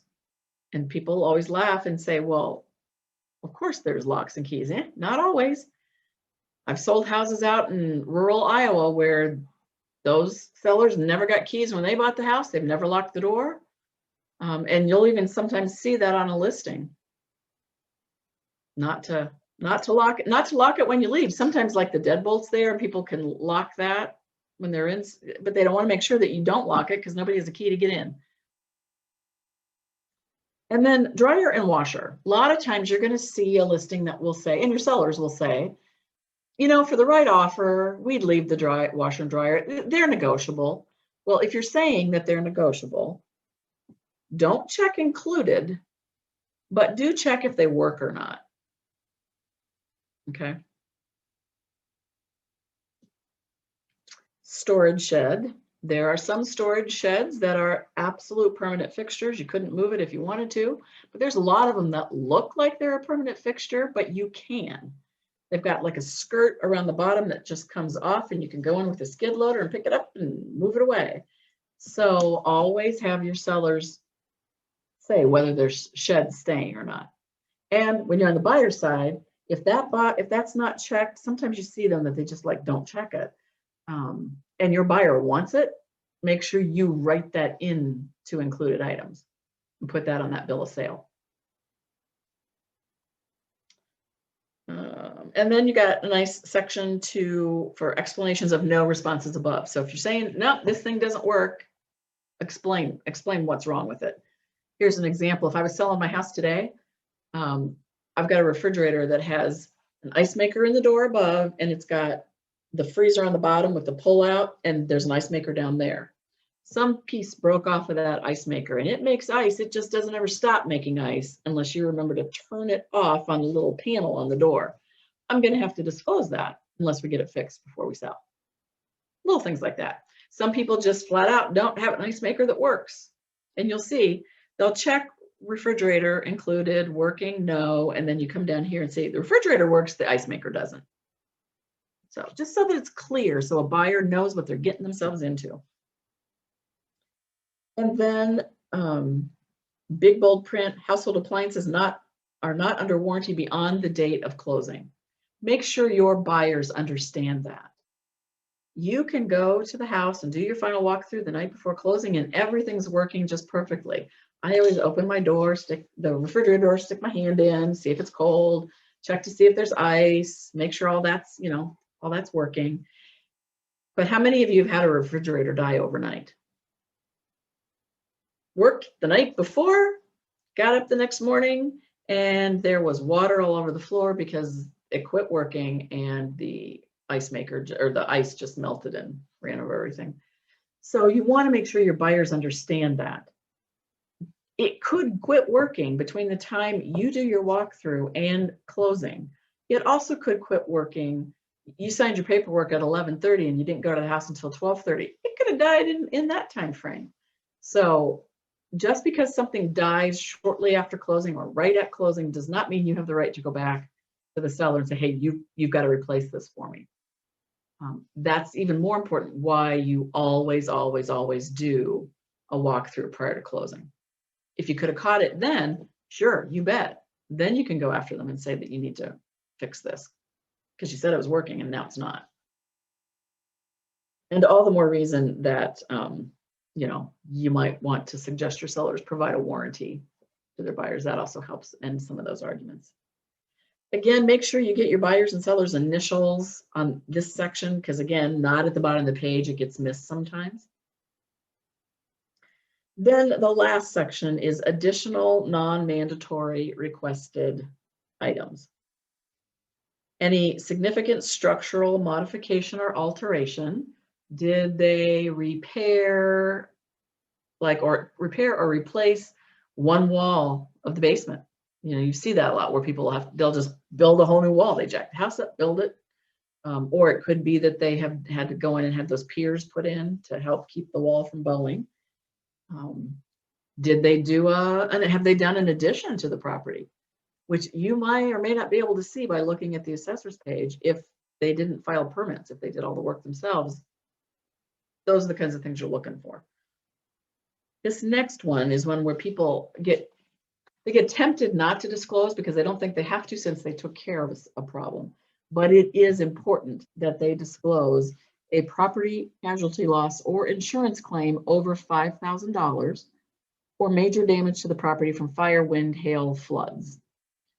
So insurance companies have they've got a system, it's called the CLUE report, and it's casualty loss underwriter something or other. I can't remember what exactly that stands for, but it's kind of like Carfax for houses.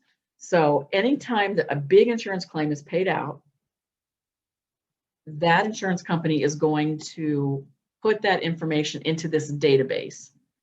Then when a buyer's insurance agent is going to get insurance for that house, they will pull that CLUE report. And so you may think you don't have to disclose it, but they're going to find out. And they're going to wonder why you didn't disclose it. So here's an example of a case where that about killed a deal. Sellers didn't check that box, even though they were doing the long form. They didn't. They checked no to that. I'm representing the buyers. We write an offer in, I think it was in April that we wrote the offer. Everything's going fine. We get accepted. It's with a relocation company, but yet the sellers had filled out the first disclosure. And buyers go to get their insurance, and their insurance agent calls them and says, hey, did they tell you about this big claim for water damage that they had? It was like $17,000. Nope, there was nothing on here. And it happened in February. And we're writing this offer in April. So it's not like they forgot about it, right? So I call the listing agent. She has no idea. I hadn't said a word to her. She gets a hold of them and the relocation company. And they say, well, yeah, but we had everything fixed. So they had been out of town for a long weekend, and the hose to their dishwasher broke somehow, and water is just spewing everywhere for a couple of days. They had wood floors in the kitchen. Those were all warped. Those floors ran from the kitchen into the dining room and to the front door. They also had a finished family room with built-ins in the basement, right underneath the kitchen.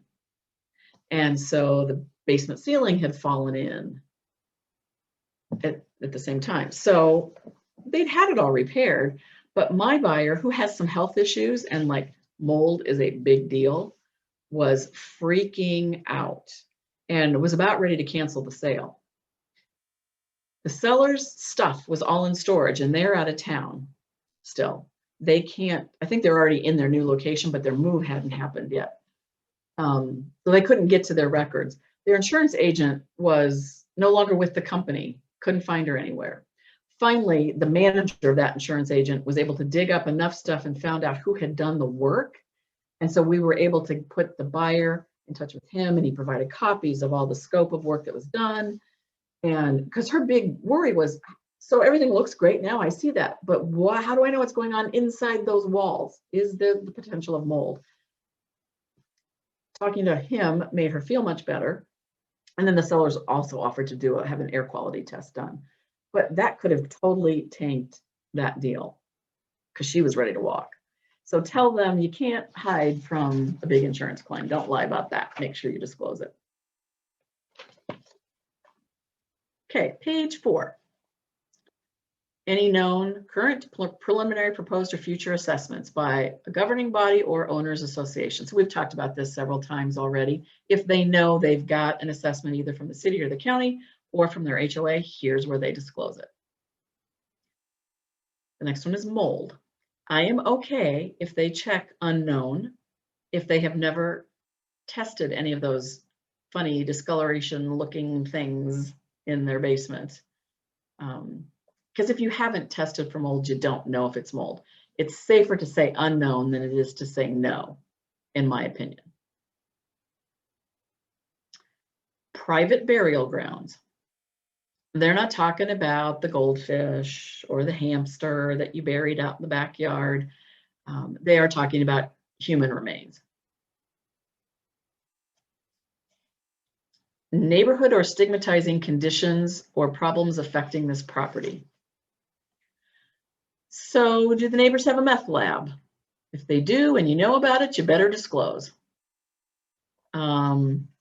This is maybe one of the exceptions to that. You don't have to disclose a death. If it was a notorious death that lots of people know about, let's say a drive-by shooting, I would disclose it, because that could affect a buyer's desire to even purchase that home.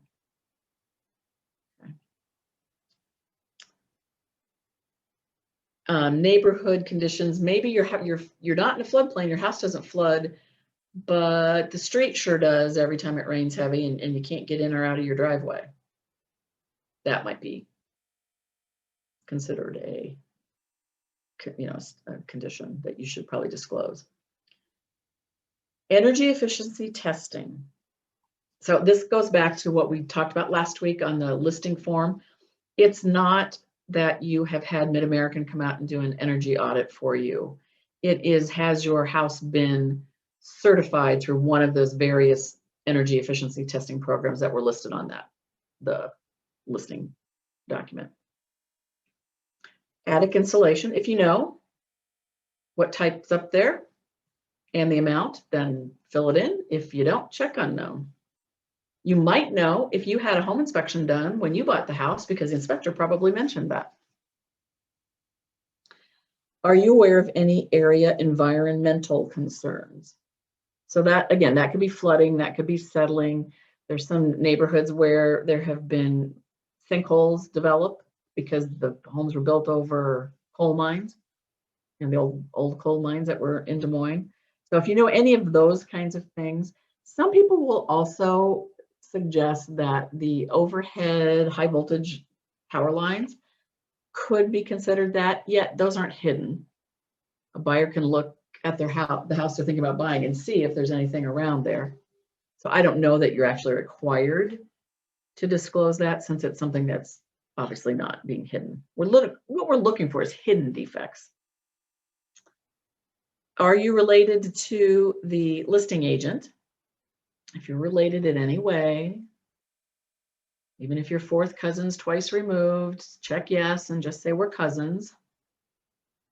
If you are, Macaulay, let's say that you are going to help Grace buy a house and you guys aren't married yet, I would disclose that you're her boyfriend. Because the assumption is that you're going to be working a little bit harder, negotiating a little bit harder, because you probably are going to have some advantage here, some ownership potential as well. So you want to make sure you do that. If you are listing something where you are related to the seller and you also could have some financial benefit. So maybe you are, it's you and your spouse and it's a rental property that you're buying, but it's just going in their name or an LLC name. Or if it's property that you're selling for your family and you stand to inherit something, not only do you want to check this, that yes, I'm related to the listing agent because I am the seller, there's also an additional disclosure form that needs to be filled out. So if you find yourself in one of those situations, just call me. I don't have them all in here because I'm not printing off every single form for those one-off kind of situations. If you are ever listing something where you have some financial either certain gain or potential gain, let me know and we'll make, it's called disclosure of financial interest, but I will remind you because I don't expect you to remember. And then where a survey of the property may be found. Most sellers have no idea where there is a survey. A lot of times they're in the abstract. Seller might know, they may have a copy of a survey. Let's say they had fencing installed, and usually the fence companies are going to get a survey done. So you make sure you're, putting those fence up within your legal boundaries. But if they don't know where a survey is, you can put, don't know. If they have never seen a copy, that's fine. Then you've got another place where you can please explain things, any yes items, additional sheets if necessary. Another place where you could put that disclaimer about, yes, I'm exempt, but I am sharing some information that I do know. Then you've got a spot where you can put repairs. As much information in there as you want to. So it's not necessarily like normal routine maintenance, like you had Bell Brothers come out and clean the furnace, that's normal routine maintenance. But let's say your seller decided, before we list this thing, I'm going to go around and replace every stinking faucet in this house because they're all corroded and ugly. Well, that'd be a great place to put that, because then the buyer knows, oh, look, 3 months ago, they changed out all the faucets. Way cool. I had a seller once who I sold him the house. He bought it from an estate. He'd gotten divorced, bought the house. He put a boatload of money into it, did a lot of stuff. And then he got remarried, and they were selling it to buy them house.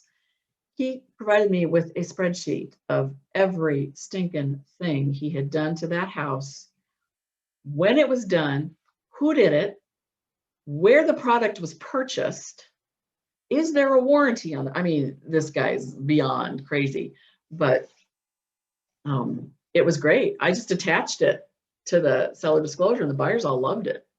And that was when we had, I think I had 13 offers on that. And that was like 4 years ago. It's crazy. And then they put in when they've owned the property. If they don't remember, you can look that up in the assessor's page for them. That is public record. It doesn't have to be a month and a date. It can just, a month and a year can be just a month, just the year is fine. And then notice that it says, seller hereby acknowledges that seller has retained a copy of this statement again. So you've already had that conversation, how you're going to get them a copy. And seller acknowledges the requirement that the buyer be provided with the Iowa rate on home buyers and seller's fact sheet.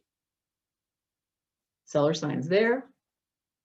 Buyer then, in bold print, it says they're acknowledging the receipt of this statement. It's not intended to be a warranty or any substitution for an inspection. And that the buyer is acknowledging the receipt of the Iowa rate on home fact sheet.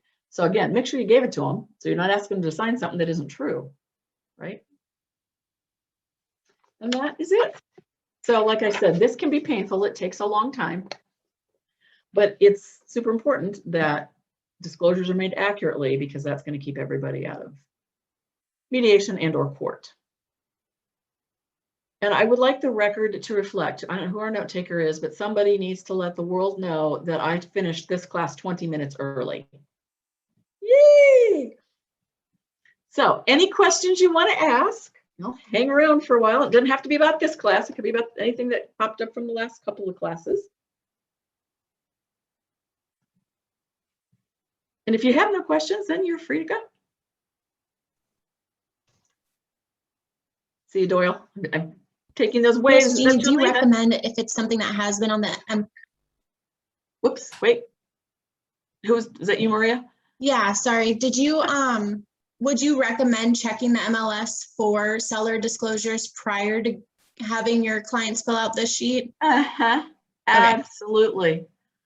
Sometimes they've just forgotten. Yeah. But sometimes they're also, and they don't think that they need to disclose something that happened before they owned the house. And it's to protect them. Okay. So you just explain that to them, and usually they get, oh, okay, it makes sense. I don't want to go to court. So, yeah. Okay, sounds good. Thank you. Yeah. Thank you, Maria. Good question. Thank you. Bye, Jen. Jeannie, I have a question. Sure. So going back to that insurance claim question. Yeah. Let's say you're selling a house and you have a hot tub. You're not including the hot tub in the sale of the house. but you had a pretty significant claim on that. Would you state that, even though the hot tub's not So going? if it was just on the hot tub itself and it wasn't like something like it leaked and seeped into the house, no. If the hot tub is a reserved item and you're taking it with you, then no, they wouldn't have to. Now, let's say a buyer comes along, they want that hot tub, and they write it into the purchase agreement, and they've written a really good offer, and the seller says, yeah, okay, we'll leave it. Have them disclose then. Anytime something happens to the property after it's been listed, correct that disclosure. Go in and add what has happened, have them initial and date. It can even be, they could even just put it on a separate piece of paper that you attach, you know, update to seller disclosure so that it's always current and correct. Okay. Okay. Thank you. Yeah, you're welcome. Anybody else? Okay. All right. Well, next week's class is different. It's not forms. It's not sitting here looking at all this paperwork, but it is stuff that I need to come up with a sexier title for it. It's just called Broker Q&A. So work on that. Somebody needs to help me come up with a better name for that. Talk to Grace. That's her alley, is all that marketing stuff.